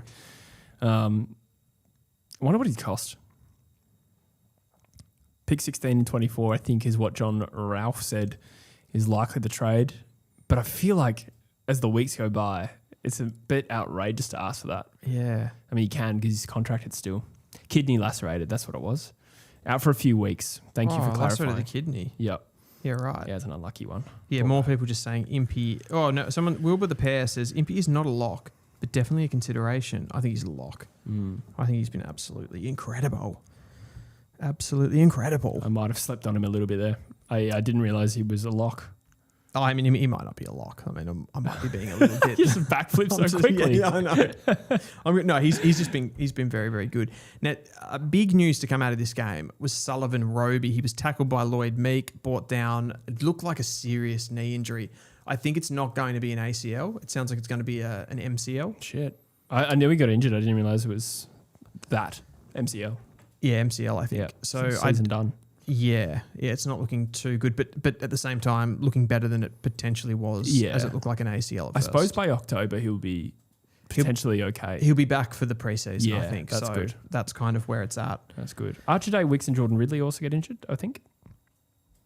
Ridley did. Ridley I did. didn't see Daywicks did, though. I didn't write down exactly what it was. I just wrote down the dot point and forgot. So let us know in the chat exactly what that is. Sam Durham missed a goal in this game from the goal square. Oh, really? It was incredibly bad. Yeah. It was one of the worst misses I've ever seen that kind of just went under the radar. But yeah, it's one of these games that you see happen in the last 5 to 6 rounds of the season where you've got Essendon, who there's really nothing in it for them. They're playing a team that's way higher ranked than them on the ladder. We don't really learn anything about Hawthorn. We don't really learn anything about Essendon. They've just got to try and get a good draft pick and go to the off-season, really. Yeah. And not get Sullivan Roby injured. That is the worst case. I still do think, though, let's be real just about Essendon for a second. That win last week was a really good character-building win. I think it was really good for the young players. And they are genuinely, if you look at the players that they've taken over the last 2 years, 2024, if you go back to 2023 with Caddy, the starting point of that rebuild, that's looking pretty good. Yeah. If you're an Essendon fan right now, just getting those guys on the park and building games into them is all that matters right now. Yeah, exactly. They do have more good youth than perhaps the perception is. It's pretty relatively deep spread. Give me a youth rating. Who's got better youth for not just for who's better now, who's got more high end, North Melbourne or Essendon? Top end players, not just youth points. I think the best young player between the two groups is still Foss. I'd agree with but that. there's Caddy as well, who Caddy's I momentarily segued, sidelined. Yeah, I don't know. It's hard because we've seen a little bit more from the North group, which means that we get a better feel for their deficiencies, whereas Sully Roby, Jacob Farrow, Dyson Sharp only need to show flashes, and they've probably done more than that, to be fair, but we're still so early in on them that we elevate them a little bit, and maybe we're underrating them, but it also makes it a little bit hard to compare to North. I'd say that there is a deeper pool of and a better balance at Essendon, to be honest. When we talked about North's group, we went, because we did this before the live stream, we talked Sheasel, Wardlaw, McKercher, Trembath, and maybe Whitlock and Threadgold. Anyone else I'm missing there? Don't think you said Foss. I didn't say Foss. That's the second time I've omitted him. That's a strong group. But other than that, I don't know. I feel like there's more question marks. Right? What do you think? Yeah, I actually look at that Essendon group and I go, I think Trembath is the wild card there because he actually looks really good. Yeah, I agree with you there. Caddy, them having Caddy and Reid, I think gives them kind of bookends with key position players that we don't have. And I feel when you look at the midfielders like Roby, Farrow, Sharp, maybe ours is a little bit stronger. The midfield, yes. Yeah, fair. But then there's a whole other draft. There's a whole other draft to come, and we're sort of getting it that we've got no more talent to come in, whereas they've got more to come in. Well, that's not true. It's Gus Teixeira versus Heath Melody, maybe. Yeah, true. Yeah, you've still got a top 6 or 7 pick. Worried about our ruck situation now. Anyway, yeah, we're going off on a massive tangent there. Wilbur the Pair says North easily. Goad is probably worth a shout. Is that possible player as well? Possible player, yeah, for sure. And there's guys like Goda and stuff as well that you don't really know. Wilbur the Pair says no Shees talk. Yeah, we were just talking about that before. Like, I'm not the biggest fan. He's okay. Sheezy ball? Sheezy ball. No, that's a question. Is that what you think? Yeah. Okay. Yeah. I mean, no. Like, it's not about the fact that he gets cheap ball. If that's what you're asking me, it's more about the fact that he just isn't that damaging. I don't think. Okay. Yeah. Yeah. Holy Gramatha. Just dropping this here. Hawks are top 4 for players used and still sit third. Best depth in the comp. We've pretty much always had a big out every single week. That's interesting. I'll see what the list is. I think Fremantle are the opposite end. They use the fewest players in season 2026. I will find the stats. That's interesting. As soon as it comes to me, I'm in player statistics. That's why. How embarrassing. Players used. Okay, Fremantle have used the least, followed by Geelong and then Collingwood. West Coast, Richmond and Essendon have used the most. So I'm not sure where Hawthorn in 4th comes from. To my eye, they are 7th. But only 2 off top. Okay. So they haven't... That was a... False news. False news. That was false footy. Fake news. That could have been a week old, that info. Not sure. Interesting. The Great Wall of Jinby says, why does Dylan love the Hawks so much? Last week you were slaughtered for being a hater. And now people saying I'm backflipping. I freaking love the Hawks. Oh, no. The backflip, I think, was at the time... What did we say? Where I said to you, oh, you backflipped already. We said that about 10 minutes ago. Oh, did you? That's what that was in reference to. Okay. What was that about? I forget. No, I backflip all the time. Don't worry. Riff says Noah Williams is going to pull an Ollie Greaves this draft. Well, maybe. Maybe. Yeah, don't know. I think he could be a slider. Hunter O'Neill says Essendon to win the grand final in 2075. I feel like Williams... I'd be surprised if he gets overlooked entirely. Because he's very like... I think someone will pick him up. I think he'll be late though. Yeah, but he's still like a very modern player. You know what I mean? Like the 2-way defensive midfielder who's solid with the ball in hand without being outstanding.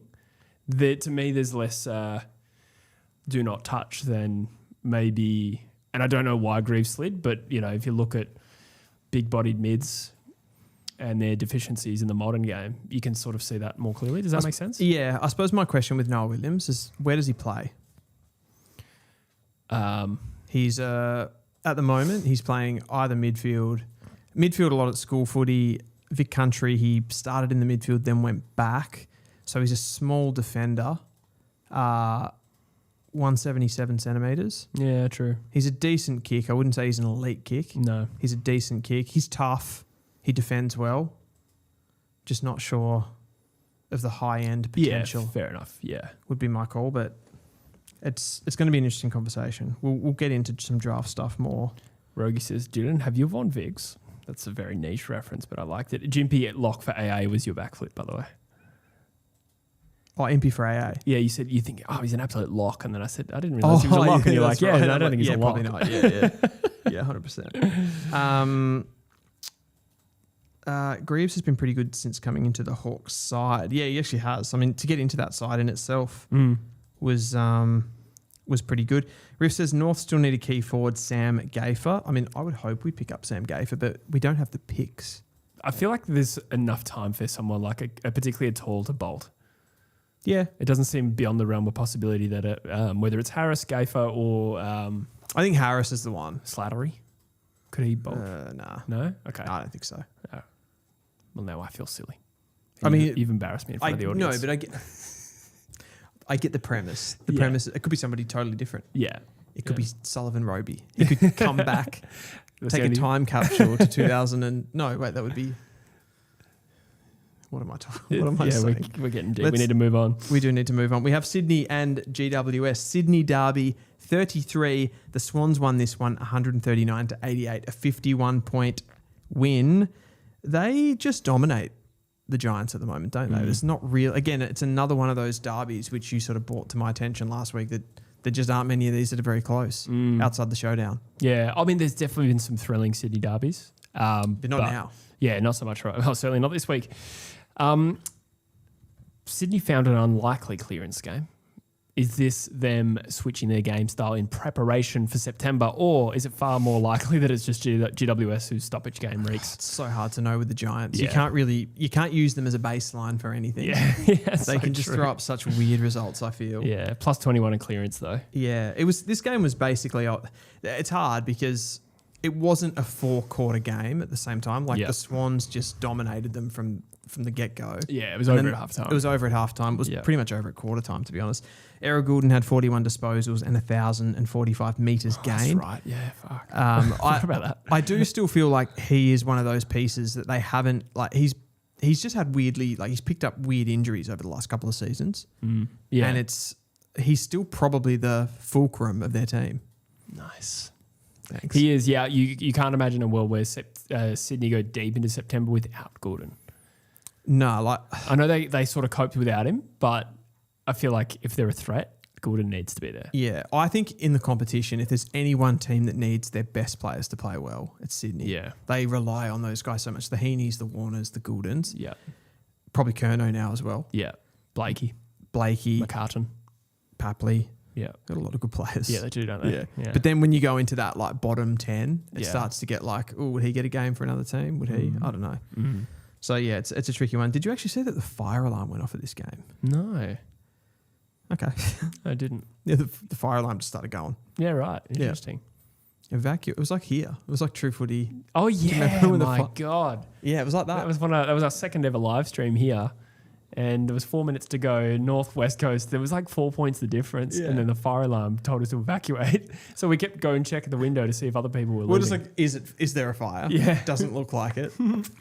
Yeah. Wish we had evacuated. I checked this, Jesse. This is from a Giants perspective. So the Swans, I don't know. We probably need to see the Swans to be kind of assured that they are back.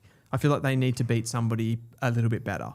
So they're going to have other opportunities in the last 4 rounds to come up against someone and sort of give us a bit of a baseline. The Giants, as much as they're kind of gone, they're down in 12th position, it's probably Carlton or St Kilda for that 10th spot.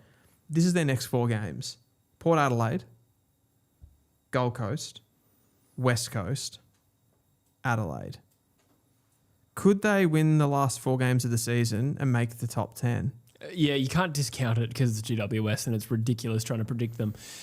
I think they could beat Port. They could definitely beat Port this weekend. I actually think, because there would still be no Butters, right? Yeah. I think they're a red hot shout at that. Is Adelaide in Adelaide? Adelaide is in Adelaide. You tip the Crows, of course. But absolutely, they're a shot. But they're favourites for the next 3. They'll make mincemeat at West Coast. And they'll beat the Gold Coast Suns in Canberra. Yeah, you'd think so. Yeah, they have a good record against the Suns. So they're most likely they're going to bank 3 wins. It is the Giants, so it's hard to say they're going to bank 3 wins, but they're probably going to bank 3 wins. Yeah, famous last words. And then I reckon if they're playing Adelaide, and I reckon it's a case of if they win that, they're in. Yeah, I suppose that's possible, although people are pointing out that Callahan is out for the year.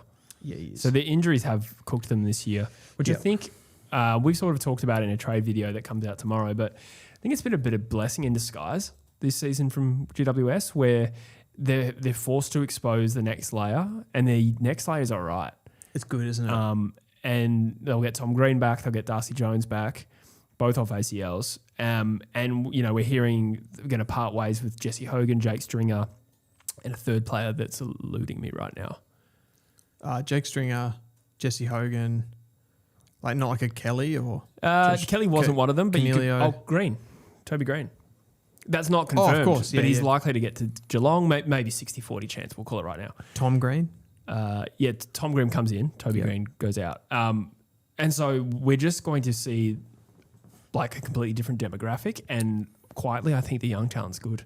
The young talent's good. The only question I have about the young talent, the Giants, is they've got... So the midfield is, at the moment, I guess, Clayton Oliver. It's Tom Green. It's Finn Callahan. Rouston? Let's have a look at the set of bounces, actually. Yeah, so we stop guessing. I feel like there's a little lack of balance. I feel they've got Jack Ow, who's just come into the team, who looks really, really good, but he's a similar type to Oliver and Green. And then you've got Finn Callahan's the point of difference. And they can throw some of those small forwards into centre bounce. Gothard can go in there at times. You could probably throw a Hannaford in there. Daniels. Daniels. Big one. Yeah, I'm glad I looked it up because we were always going to miss someone there. So Xavier O'Halloran. He's not really a mid though, is he? Bedford probably goes through there. Yes. Yeah. So I'm getting my lines mixed up here. I'm turning into my old man. What does this say, mate? Xavier O'Halloran. Xavier O'Halloran wasn't playing. It's Bedford's line I was looking at. Yeah, okay. Yeah, my bad. Yeah, but I don't know. I feel like there's still maybe one genuine midfielder short in the long-term rebuild. Ethan Matthews. I wasn't even thinking about that. Yeah. Does that change the dynamic? Yeah, wow. It's a damn good team, isn't it? People saying Darcy Jones. I agree with Darcy Jones, Brent Daniels, Toby Bedford, and even an Ollie Hannaford and a Phoenix Gothard. Yeah. They're kind of more, I feel like all of those guys are like pinch hit midfielders. Like Darcy Jones won't be an 80% CBA guy or a 70% CBA guy. Yeah. You'll have Oliver, you have Green, and you have Callahan. Yeah. You probably just need like one or two more that have a bit more dynamic. Because Oliver and Green kind of don't. They're more of that. Oliver first will possession. be gone by the time that team's ready. So yeah. Oliver was like a super good pickup in the end with the fact that Green was out. Yes, absolutely. Yeah. I think GWS one step back. Mr. Harrison Carnaby just said Ethan Matthews just gave Dill Semi. He did. Yeah. Fonty's another good player that they have, but one step back. Maybe two steps forward for GWS at some point. Sneds says, would you get rid of Stringer and Hogan? Would I get rid of them? I'm a little bit surprised to see them pushed out, but you could just have honest conversations with them and say you're not going to be prioritised next year and then leave the decision with them. Does that make sense? Extremely diplomatic. Yeah. Way too diplomatic for this podcast. Yeah. What are we telling them to do, Jesse? I think you just have some really robust discussions and honest conversations. What are you, their therapist? We had a really good conversation in that space. You know how people say that? In that space? Yeah. That's a theme that's bobbed up in the last 5 years. It's really annoying. In the space. And I say it sometimes because I can't help it. But would I get rid of Stringer and Hogan at the same time? Feels a bit aggressive. So the forward line would be Cadman, Grishevsky, Riccardi. Riccardi, probably second ruck forward. Brown? Yeah. Yeah, it's a little... El Lito. You'd hope that Cadman would become the beast. Yeah. It doesn't leave a lot of coverage. No, but...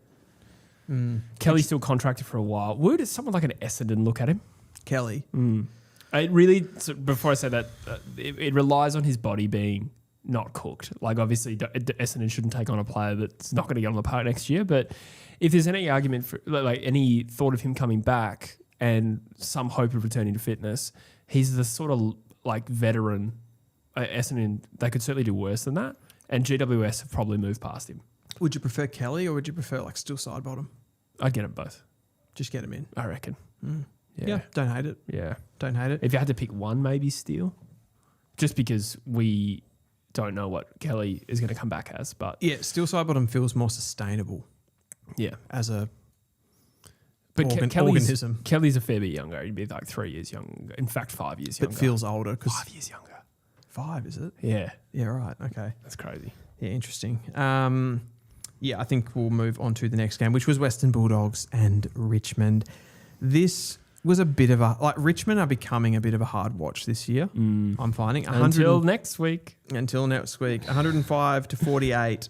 I looked at the stats of this game. Contested possession was pretty much even. But again, it was the D50 transition with some of these weaker teams, right?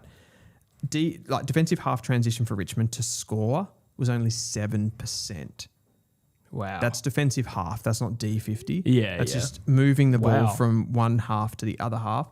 They were only a 7% strike rate. So just really, really poor. And only had 13 shots at goal too.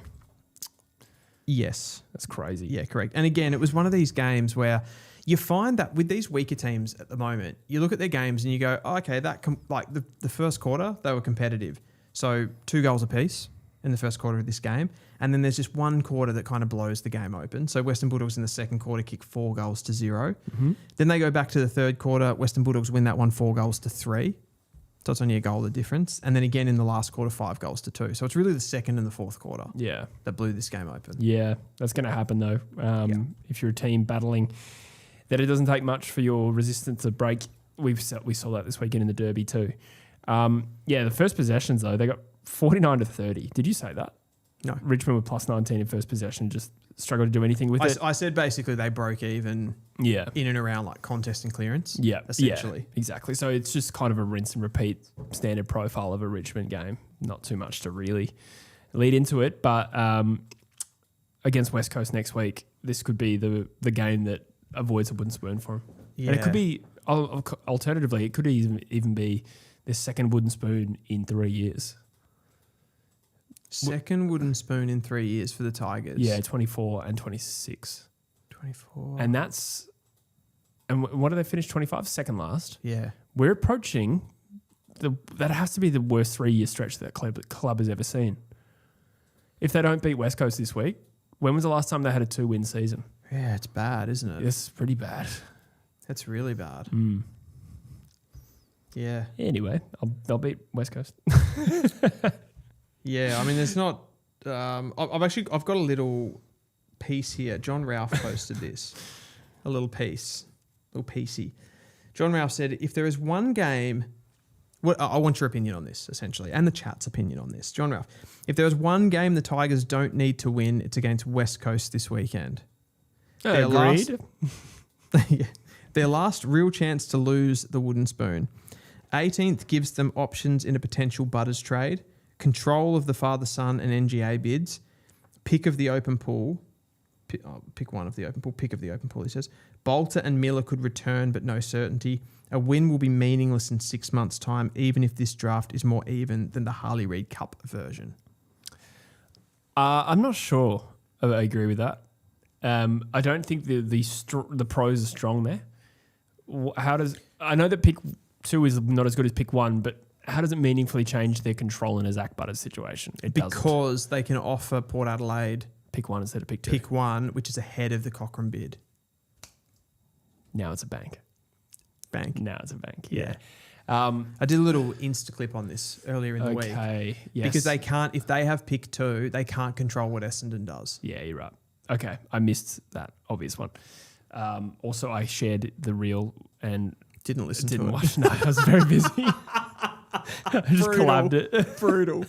I'm sorry. I think I even messaged you saying, "Nice work, man." Yeah. Go, great catch. Great catch. That's great. That is an interesting one. With the power, though, I'm trying to think. It's probably, to be fair, I think the argument against that is it's probably a long shot that's the deal. Of course. Right? Because Butters has to want to go to Richmond. Yeah, absolutely. I was just thinking, is it actually even better for them to get pick 1 ahead of a Cochrane bid? Does it make it harder to get Dougie? But I think they're okay either way. They're going to be okay. The problem they just want to get future assets too. They want to get future assets. So being in that situation, like obviously it's better for them because it means that they get Dougie and the best open pool player. That can't be bad, right? Yeah. You'd have to prioritise that. But it like in a lot of ways, it makes it easier for them from a draft perspective over the next 2 years to be able to put that towards points. Yeah. And if they get that pick off Richmond, they kind of can't do that. Here's a weird one for you. Okay. What happens? Port Adelaide hold pick 1 on draft night. They take Harry. Wow. Let's say they bid on Cody Walker.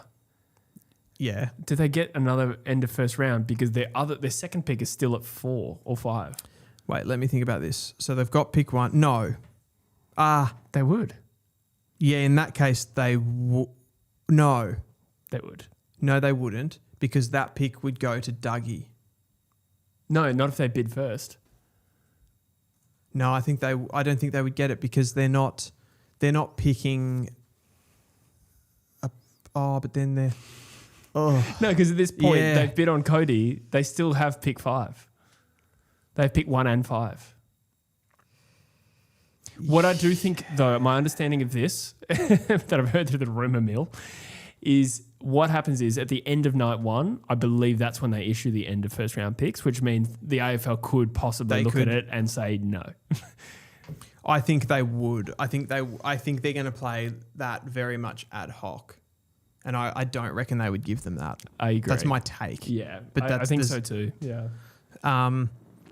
But what you're saying is correct there. That what does that do? What does that have? Them having the number one pick, not only does it give them an open pool prospect, but it gives them the ability to, hear me out here, but could they do this, for example? Could they go bid one, Cody Walker, pushes the Cochrane bid down? Because if they don't have pick one, the Cochrane bid probably comes first. Yes. Probably. Yeah.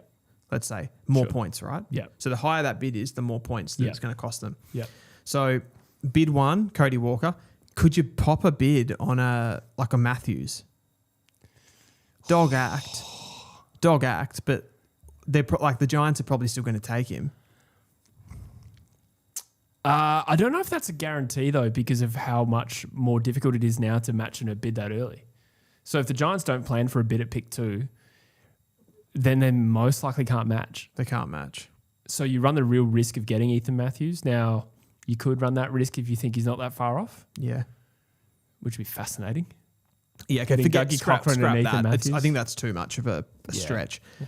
Pick 3, Kalen Murray. But you definitely bid on you definitely bid on Cody, yeah. Which pushes the Cochrane bid down, but you then get the next pick as well. So pick 2 becomes Van Haddam or Butler or Teixeira, whoever you want, and then you don't have to worry about Cochrane until pick 3. Yeah. It does a lot for you. Yeah, that's true. No, you're right. Interesting. It's a good reel. I should have watched it. Yeah, maybe next time. Rogie says, breaking news, Darcy Wilson has re-signed for 2 years. Oh, God. That's the reaction of a North Melbourne supporter. I'm going to go to the bathroom. Mr. Harrison Carnaby says, breaking brains, Jesse. Yeah, you were breaking my brain. Wilbur the Pair says, how does Cochrane bid work if Port get pick 1 from the Tigers? We sort of just discussed that there, Wilbur, but basically Port Adelaide then control the top of the draft. So they would, for example, bid themselves on Cody Walker, who would become pick 1 when Carlton matched. They would take, pick 2 would become their pick to take. They would take, for example, Harry Van Haddam, let's say, and then pick 3 would then fall to the next club down, which was for example, would be Essendon. Essendon would bid on Cochrane most likely there, and then Cochrane would become pick 3, and they would use their their natural pick 5 or whatever it is to match that. So rather than potentially getting a bid coming for Cochrane at pick 1, it would push that down to at worst 3 for Port Adelaide, if that makes any sense. I kind of know what I'm saying in my own head, but I don't know if I explained that very well. Riffs is saying mock draft today. We're not going to do a mock draft today. We will have a lot more of those coming, though, in the next few weeks. Plasma Screen TV says it needs to be their natural first rounder. So assuming Port had pick 1 from Richmond, Essendon and West Coast Eagles would have to not bid on Cochrane in order to get the late compo pick. I think Jesse was saying, though, it would be around their pick 4, which would be it wouldn't be around their pick 1 because they would have got that off Richmond, but it'd be about their pick, their second pick. But then that's used to match a bid on Cochrane, so I think no. Joel Haver says, as a Richmond fan, I don't want to lose pick 1 and pick 19 for Butters. What are your thoughts on that side of it? Well, you're the draft guy. Would you prioritise a Harry and a Neocleus over? Why do they have to lose pick 19? Well, I think pick 1 might be light for Butters. I reckon that Port will last more. They'll ask for more. Yeah. I reckon it's 1 and a bit. Yeah, okay. I'd still do it, 100%. I think I've said it before in other videos, but I think Butters, there's too much of a guy that's in the prime of his career, and he's not Tim Taranto. I think maybe there's a portion of Richmond fans that I don't want to do that again, where we get in Hopper and Taranto. Yeah. Butters is better than that. Absolutely. Yeah. So I think you've got to look at that. I think what he can do for the other young players that they've got will be better than what the picks will do for them at this point, given just how low they have sunk. I think that's a big part of it. Plasma Screen says that's why if the actual Port pick is used to match Cochrane, they won't get the compo. Well, yeah, I mean, if it's issued in real time, I don't see why they wouldn't get it. But if the AFL issues them at the end of the first night, which I think is what's happening, then they might not give Port that compo. But isn't the problem with this that Port Adelaide's pick 4 or whatever it's going to be, isn't it? That's being used. The points on that are only being used to match on Cochrane. Yeah, but so it's not a pick. But the Walker pick happens first. So if the pick is issued to them live, then it has to happen instantly. But the AFL may issue it at the end of the night one, which means that they can reserve that decision until after the Cochrane bid. Yeah. I feel they wouldn't get it for that. I agree. If the AFL has the time to think about it, yes, I agree they won't. I think this is the 1 year this rule is going to be in place. I think it's creating so many headaches. Oh, it's crazy. It's a questionable rule to begin with. We're constantly talking about this and going like, would you get one for that? And then you're like, well, maybe. Yeah. And then you got to like work it out on the run. Yeah, the AFL's going to have to scramble to close up the gaps here. Yeah. I don't reckon it stays next year. Will with the pair says Butters is a top 5 player in the comp. I think that's just about right. Well, let's see what the True Footy audience says about that on the ladder. And then we'll do the Sunday games. Yeah, you get that up and I will quickly have a quick look. Zach Butters is rated the 4th best player in the comp. Mind you, Dacos should be in that top 5, so maybe he's number 5. I would, just off the cuff, I would say that for me, Butters is probably somewhere between 5 and 10. Yeah, okay. For me personally. Fair enough. Cozzy Pickett? Yeah, he's up there. Cozzy higher than Butters? Cozzy, I think there's an argument, yes. Yeah, Cozzy, Jackson, I'd have above Dacos, Bont. NAS is close. NAS. Yeah, like I just watched NAS play North. We'll get into that game in a second. Yeah. Absolutely shredded us.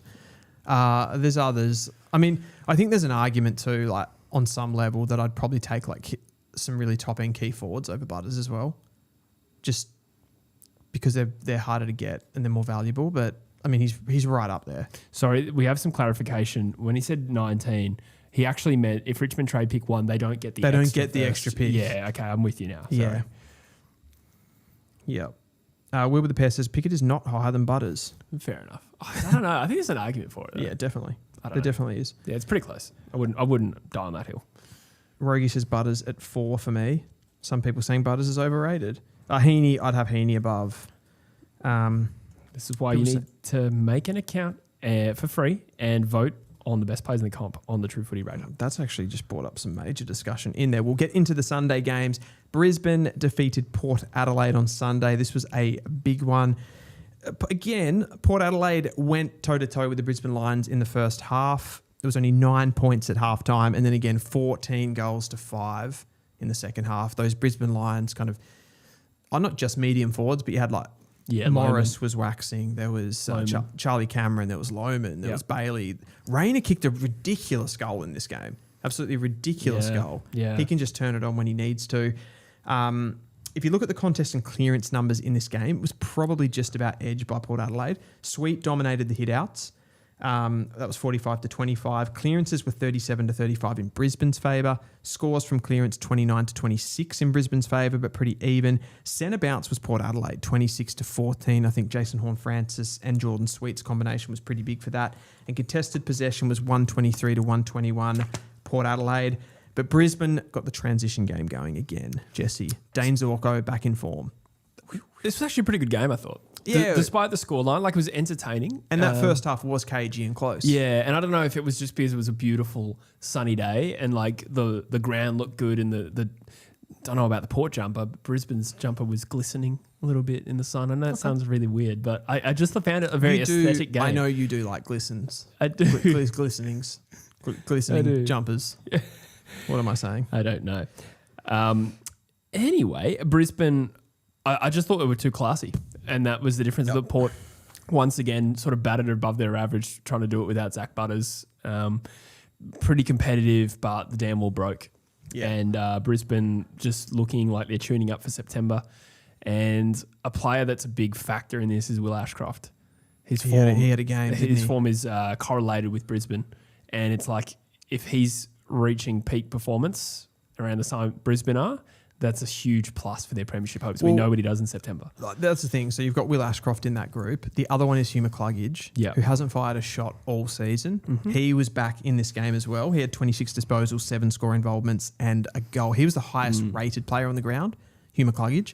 So that combination of he and Will Ashcroft starting to peak towards the finals is a little bit scary. And then there's Zorko, who again hasn't really got going and fired a shot. I feel like what Zorko does for both Darcy Wilmot and Fletcher, he kind of brings the best out in them. I feel like when Zorko's not there, those two are a little bit lost. Yeah. So I think he just brings everybody up. You put that together with the Ashcroft and McCluggage kind of ins. It's a scary situation. I wouldn't want to be Freo right now.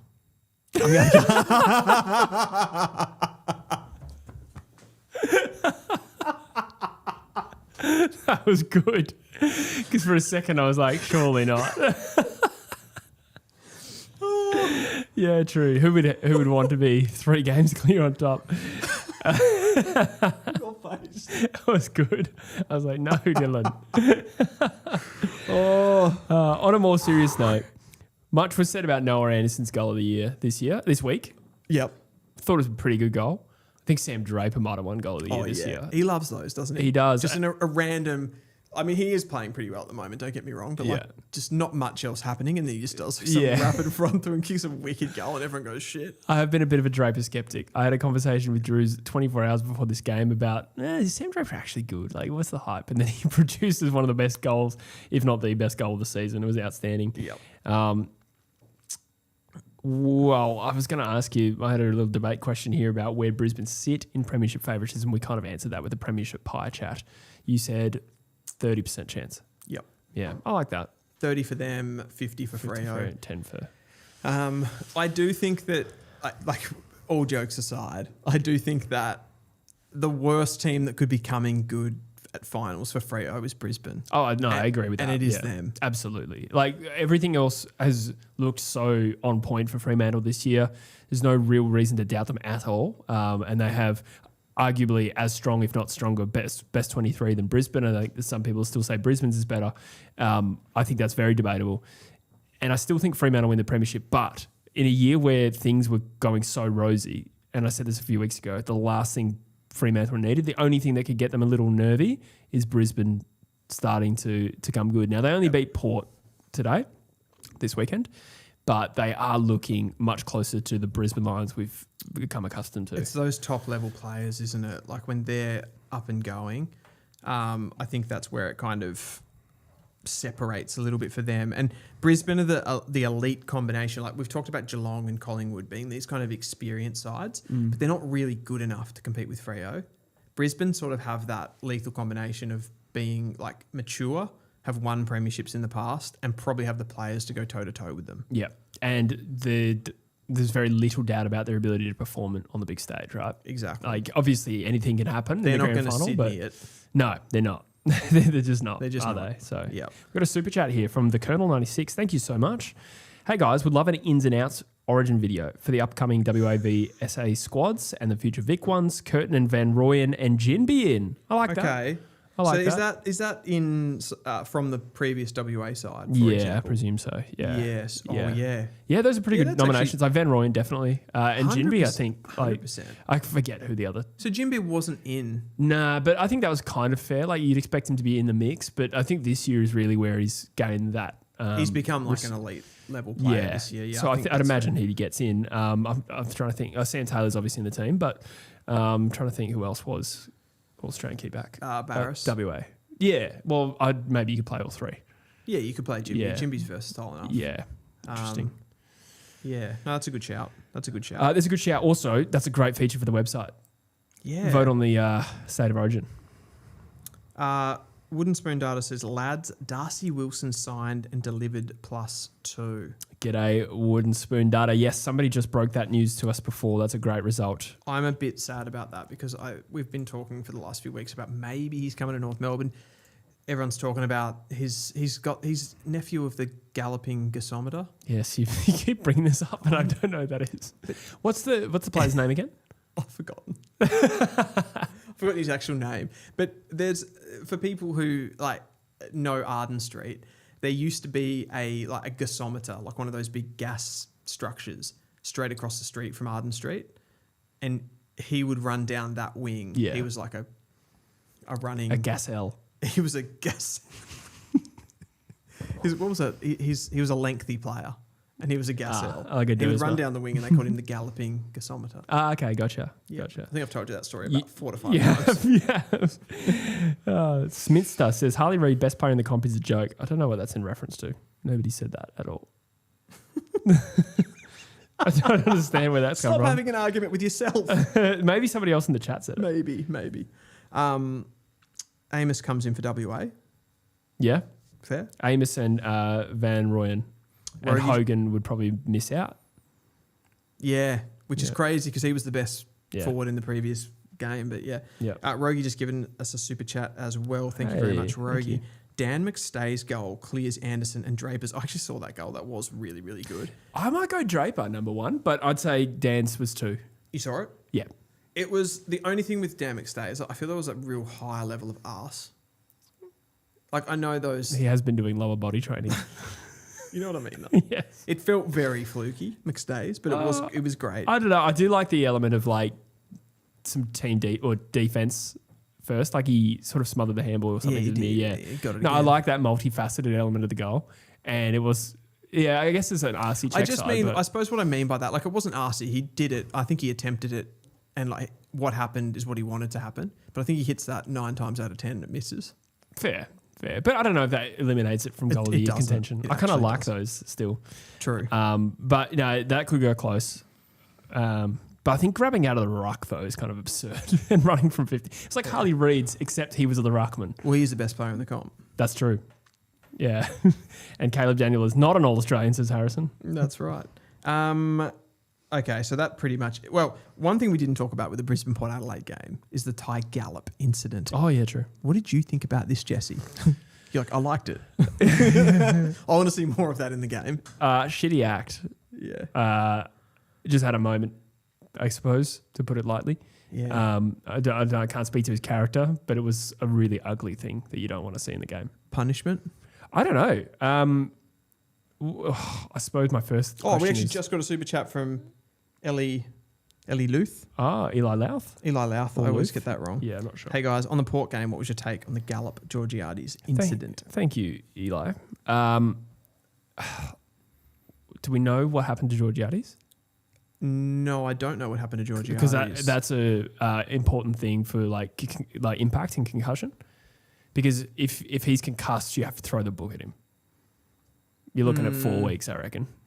If you cause a concussion from a completely non-footballing act, that's 4 weeks. For sure. Without the concussion, let's just say he's dazed. You're talking about purely for... Well, I suppose like your take on it... Will you ask me punishment? No, I did ask you about the punishment and then I kind of asked the super chat. So, but regardless, we'll forget the punishment for a second. It's still a bad act, right? Regardless of the concussion, because it probably could. It felt like it was quite forceful. Like it was a high impact thing. Yeah. So I'd say that was, but I'll let you go with the punishment thing.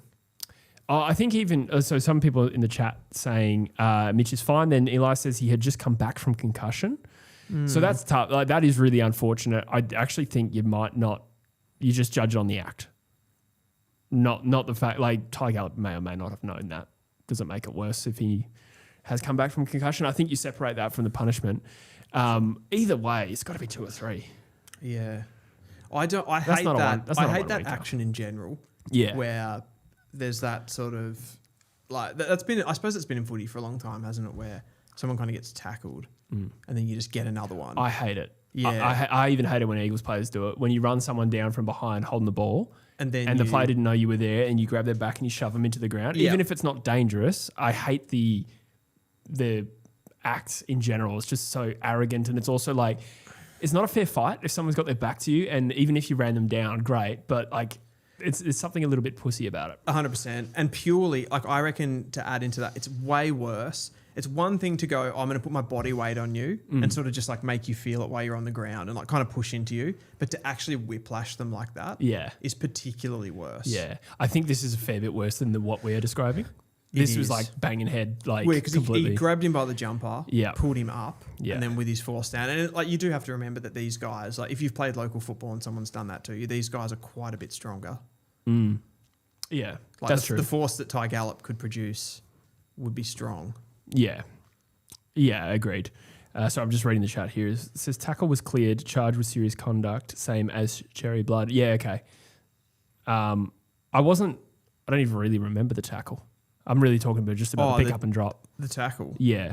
Well, the tackle wasn't that Yeah, bad. I It was a didn't bit of a think that was an sling issue. tackle. Okay. It was a bit of a sling tackle, but I don't think that was actually really that bad. That was in the, like, the ball was there. It was in the play. This was like when he picked him up on the ground and just shoved him for no reason. Yeah, exactly. Right. Wilbur is the opposite. I love it, Jesse. Not forceful, but a small shove to let them know about it. I guess so. I don't know. I find it cringe when you do it to a player who's physically vulnerable. Again, I'm not saying it's dangerous, but it's completely different to shoving a player in the front. That's when you're like, okay, you're up for the fight, but pushing when they're down. Like I've seen the shittest players at West Coast do it. Yeah. Like without naming names, I've seen them run down a tackle. It feels like particularly the shittest, doggiest players always do that. Yeah. Like, I bet Ryan Crowley did that a lot when he played. Yeah. Probably. Yeah. Amongst other things. But anyway, I'm not sure what the outcome will be. I'm actually not very good with the suspension thing. I found it a very moving target, right? Yeah. Well, I know. I mean, they obviously have that thing of like there's the impact side of it, right? Yep. Like how forceful was it? Was it high? I think it probably fits a lot of those things, right? Yeah. But I think if it's considered serious conduct or misconduct, then maybe it's in a different bracket. The sort fact, of like Cherry exactly. was. So that will be a different thing too. It'll be like outside of the game. Yeah. But you'll put it. I mean, I can't. When you have like say like Paul Curtis for his tackle, for example, I know the concussion comes into that as well. Yeah. That was 3 weeks. I think it was 3, yes. And I'm not doing the North Melbourne thing here where I'm like, oh, if he gets that, then this guy needs to get. But you'd think he'd have to be starting at 3 weeks. Yeah. For minimum punishment here. Yeah, I think probably 3. With the absence of concussion. I think 3 is about right. With the absence of concussion. Yeah, I know it's a bit silly to do it that way, but what's hard to do objectively is the impact, whereas concussion makes it a little bit more objective, even if it's not accurate, because it may not be that forceful. But if players concussed, it's high impact usually, right? Yeah, true. It just feels quite a grimy act. I agree. Yes, some people giving their opinions. Alex Clemens says 1 week is fine for me. Interesting. Yeah. I feel like this is like, I mean, I know the Sherry thing was quite weird, but in a way, this is like actually worse. Apples and oranges, I think. Very the much. Sherry one was pretty bad, I thought. Oh, it was bad. Yeah. As far as likelihood of causing harm, this one's worse though. Yeah. But yes. Brandy says MRO needs to change. There are too many inconsistencies in grey areas. People are saying 1 to 6 weeks, which makes things more confusing. That's a good point. Yeah. I mean, I think that just comes down to the fact, particularly with this one too, though, that this was like a very much off the ball situation. Like you kind of wonder why these ones happen at all, really. Yeah. Like, as you said, it wasn't like the tackle happened, Georgiades got Gallop and then they kind of tussled and Gallop went back at him or something. Yeah. He just tackled him and then dumped his head into the ground. Doesn't really make any sense. Yeah. Okay. St Kilda and North Melbourne, Jesse. Save the best for last. Save the best for last. Actually was one of the better games. It was one of the better games. I actually went to this game, Jesse. I don't go to a lot of games. I went to Marvel Stadium on Sunday. You sent me a picture. I messaged you after the game. You sent me a picture of you at Marvel with your scarf on. I was like, what the fuck are you at the game for? Yeah, like, why are you there? You actually did. You were like, what are you doing? Yeah. This isn't usual. You're better than this. So I suppose I should talk about the game. I'll ask you what you thought first. I thought it was a good game of footy. Accuracy obviously hurt North early. Yes. I think by the end of the game, it kind of leveled out. Yeah. And it felt like NAS running around unchecked or checked. It remains to be seen. I'm not sure, but that was the difference between the two sides. Otherwise, it was a competitive game. North have had 3 this is 3 out of 4 auditions against teams in that wildcard slot, with Melbourne being a little bit higher, come up short in all of them. What did I say? That you'd lose them all? Yeah. Is that what you said? Yeah, I did. Yeah, probably. Yeah. Yeah. It just felt like, from a fan's perspective, it just felt like that the whole game, to be honest. Interesting. It was good and we were like in and around the mark, but it just also never really felt like we were going to win the game.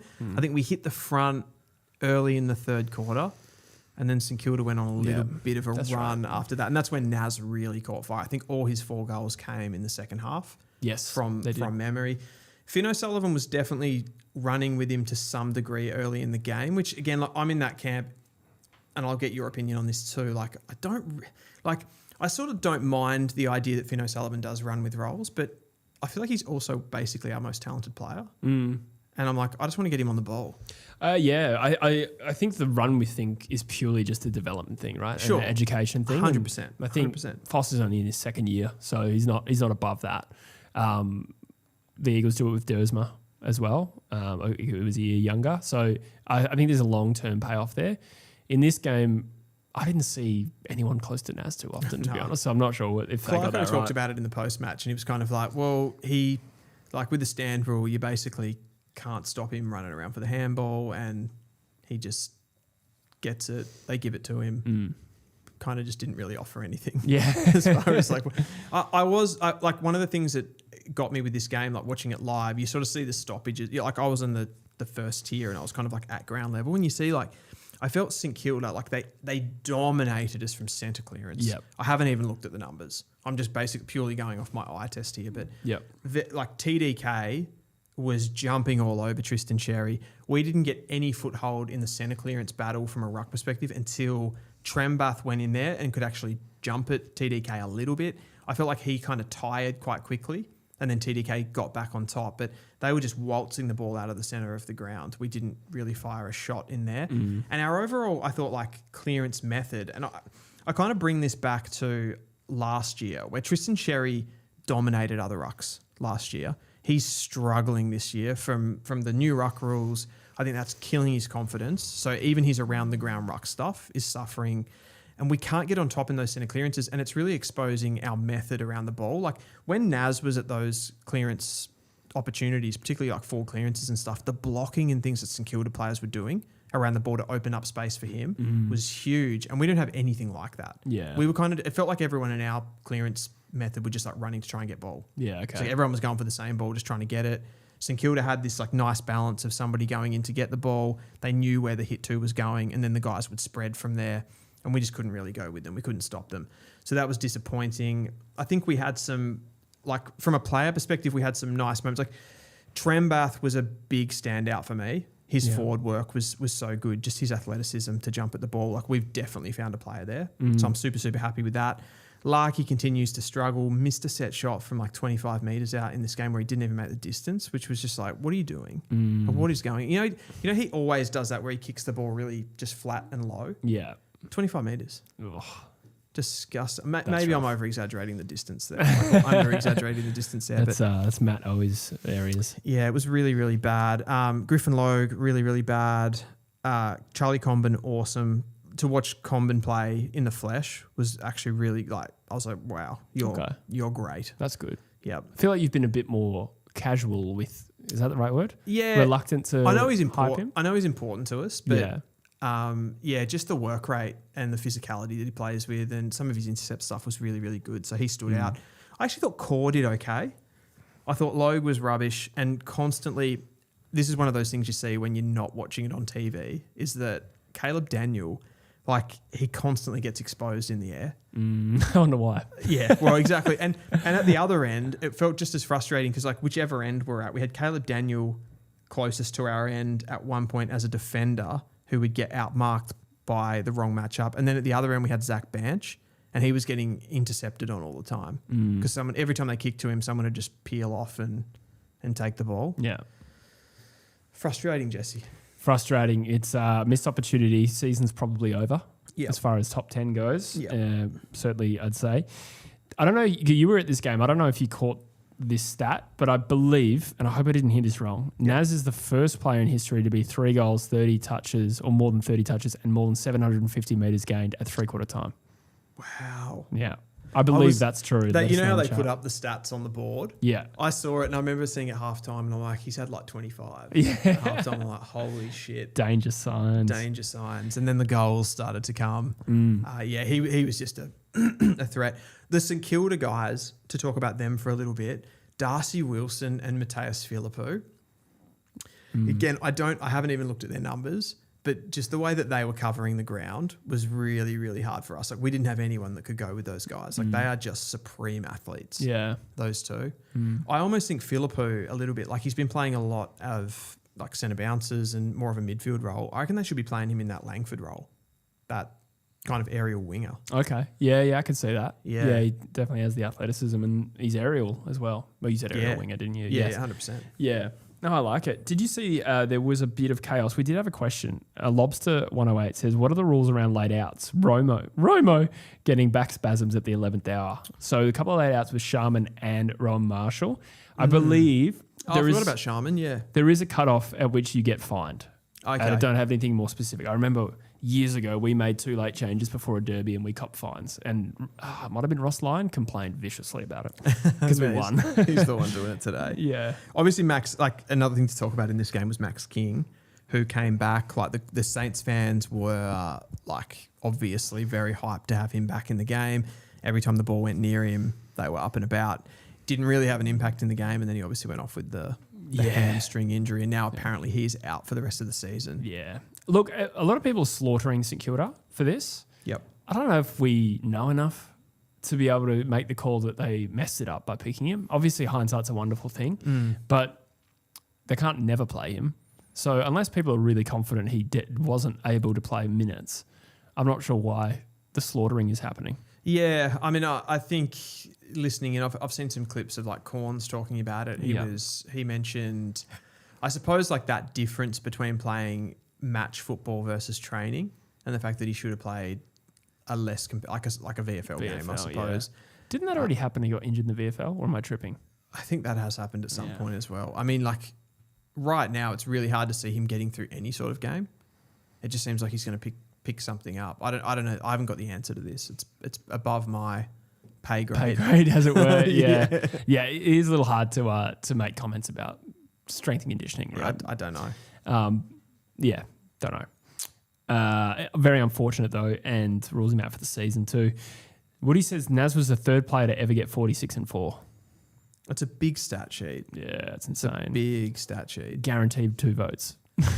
Guaranteed 2 votes. As I must Harrison admit though, even though the stat sheet is better, and this is me being at the ground, so take what you will from that. I felt like the Melbourne game that he played last year was still better. Yeah.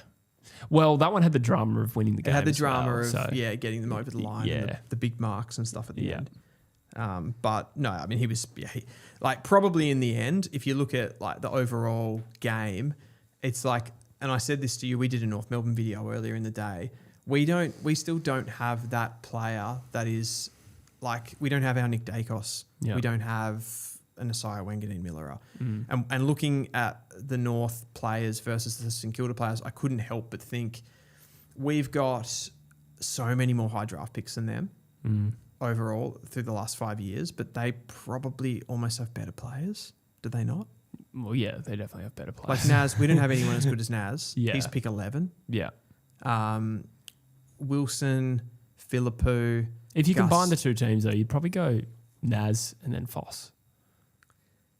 Yeah. If you'd like doing a talent, redraft. On talent. Yeah, not on quality right now. No, Yeah. Yeah. Yeah, I think I would agree with that. Yeah. I mean, that's removing experienced players, right? Like Cal Wilkie or something. Yeah, of course. These types of players. But yeah, I would agree with that.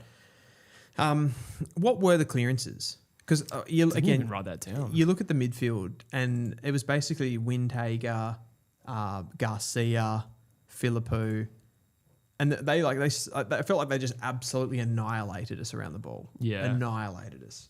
So I'm just trying to load up that answer to your question. Lobster wrote, seeing the grandson of the gasometer in the flesh. Who was the player again?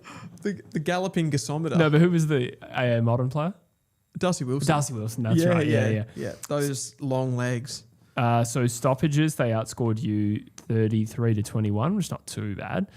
And clearances, 41-23. That's a battering. Yeah. What about centre? Centre specifically was 19-6. Yeah. That's horrific. It was just horrible. They were just walking the ball out of there. Yeah.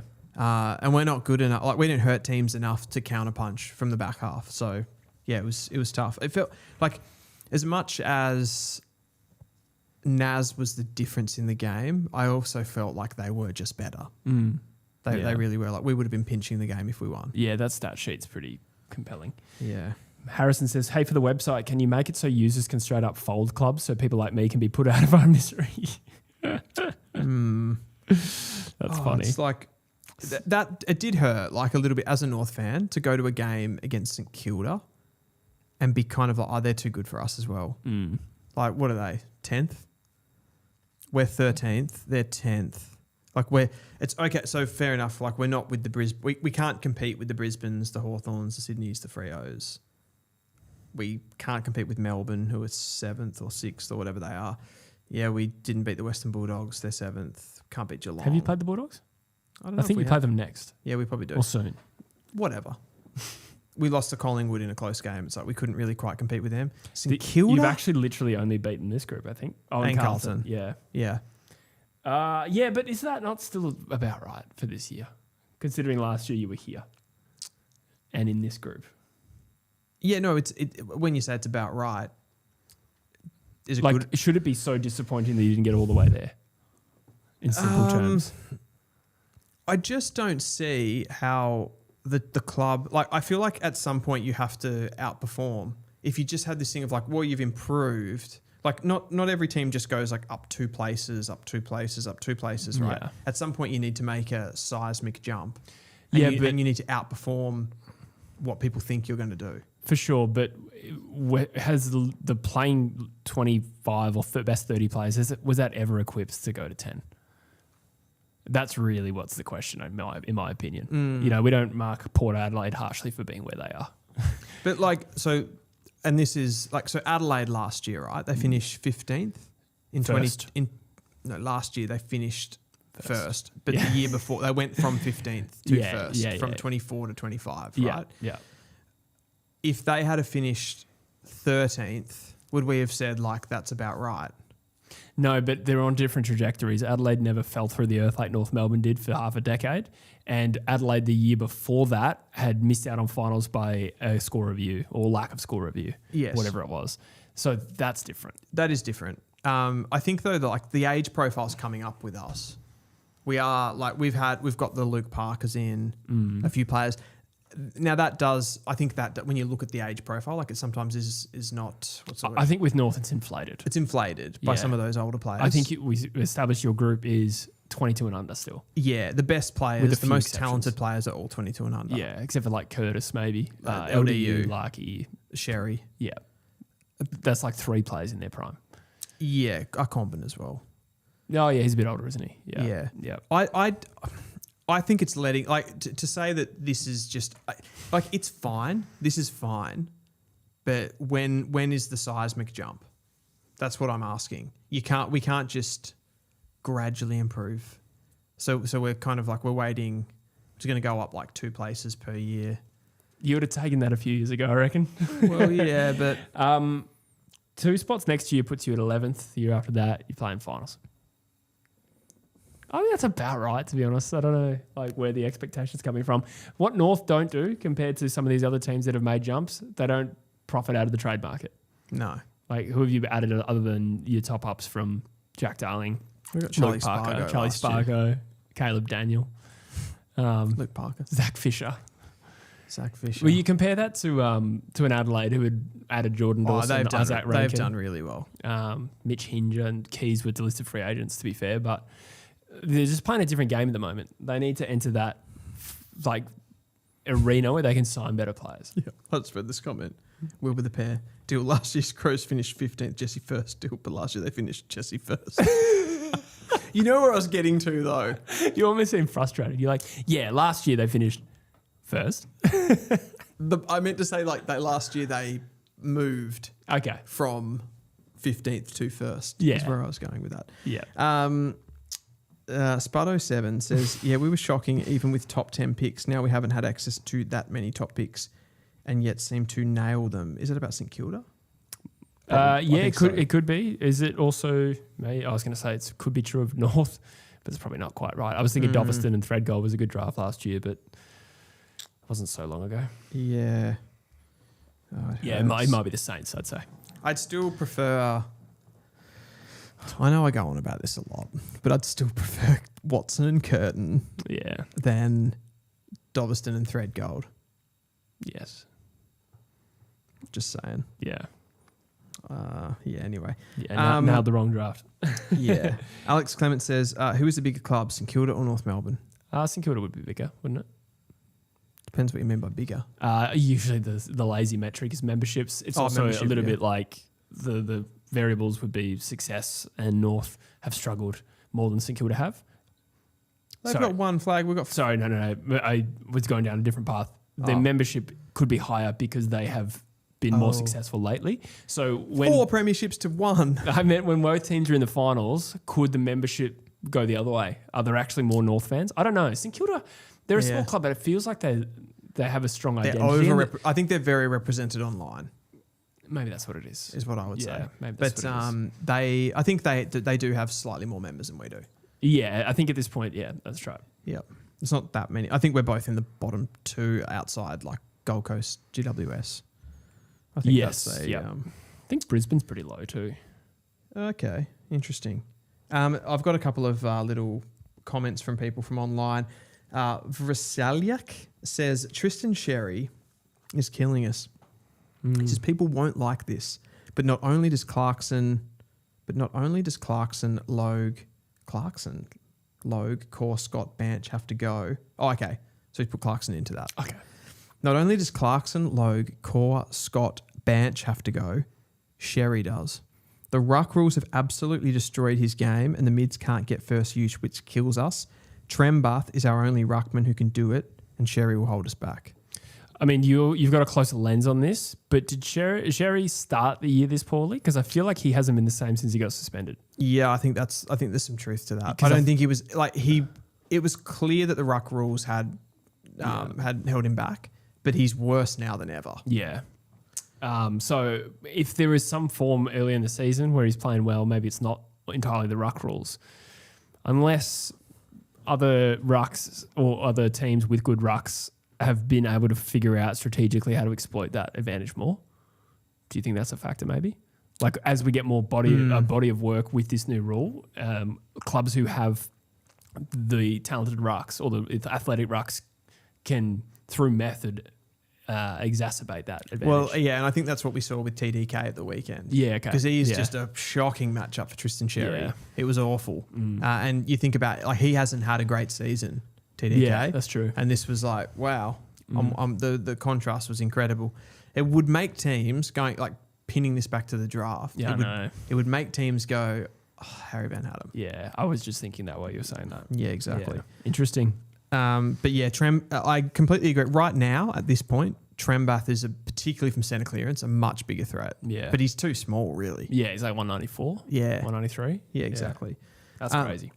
So this is from the King, this one. In his last 5 games, Larkey has had 24 shots at goal, 6 goals, 14 behinds, 4 misses.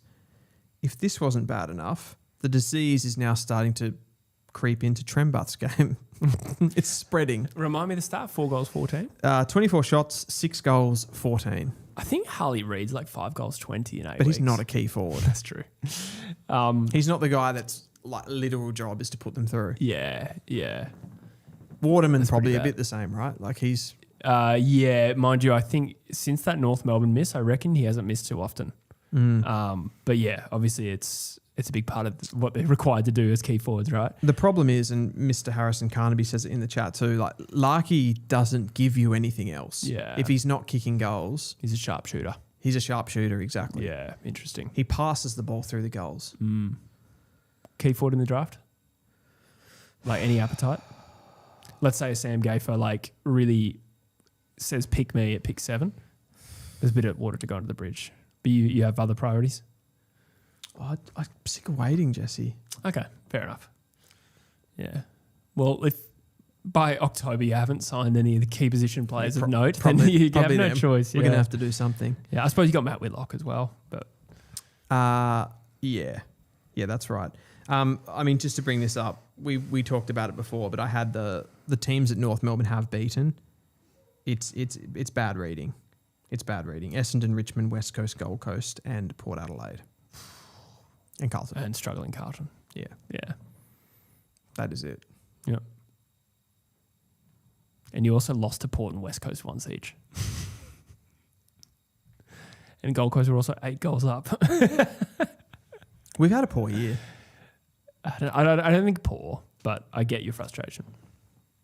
I think what hurts the assessment here with North Melbourne is the fact that the ladder was inflated for so long because of those easy wins. Yeah, a little bit. I think I said we've got to be in and around the 10. Yeah. Which we are, in fairness. Yeah, kind you did of. say that. I probably did, at that point though as well. Like I underestimated how easy our draw has been. Like it's been really easy. Yeah. So yeah, we just haven't really pushed anybody else. I mean, people in the chat kind of just throwing out positions that we need: key back, key forward, wing, halfback distribution. I think we need small forwards too. Yeah. What don't we need? You wouldn't go for another 6-foot midfielder. Could you make an argument though? We still need a big-bodied mid, like a defensive mid. Oh yeah, but you wouldn't. It's not going to be high. You wouldn't draft at one early. Nah. Yeah. Noah Williams, late. Noel Williams, 176. Yeah, you'd love that. Bit small. Yeah, very north. Yeah, true. Yeah. Pair him with Will Phillips. Yeah, in the VFL. Brutal. Do you have any more to say about this, Jesse? Not really. I think we've given North a good baking. You've taken the wind out of my sails. Yeah, it's been a long day. We've been doing this for like 7 hours nearly. Yes. 6 hours. Yes. Yeah, people saying, basically the whole team for North Melbourne. Lobster says multiple coaches at North have said Sherry is playing with groin injuries most of the year. Okay. Not sure how much I believe it. He always feels a bit banged up. Yeah. Like it's hard to know. Yeah, that could absolutely be the explanation. Yep. Wilbur says Clarko's coaching future, question mark. I think he's safe for now. But I don't know, if you're North, if the opportunity, like if say a John Longmire or Adam Simpson, I just burped, excuse me, express serious interest, would you do what Fremantle did with Mark Harvey and replace it with Ross Lyon?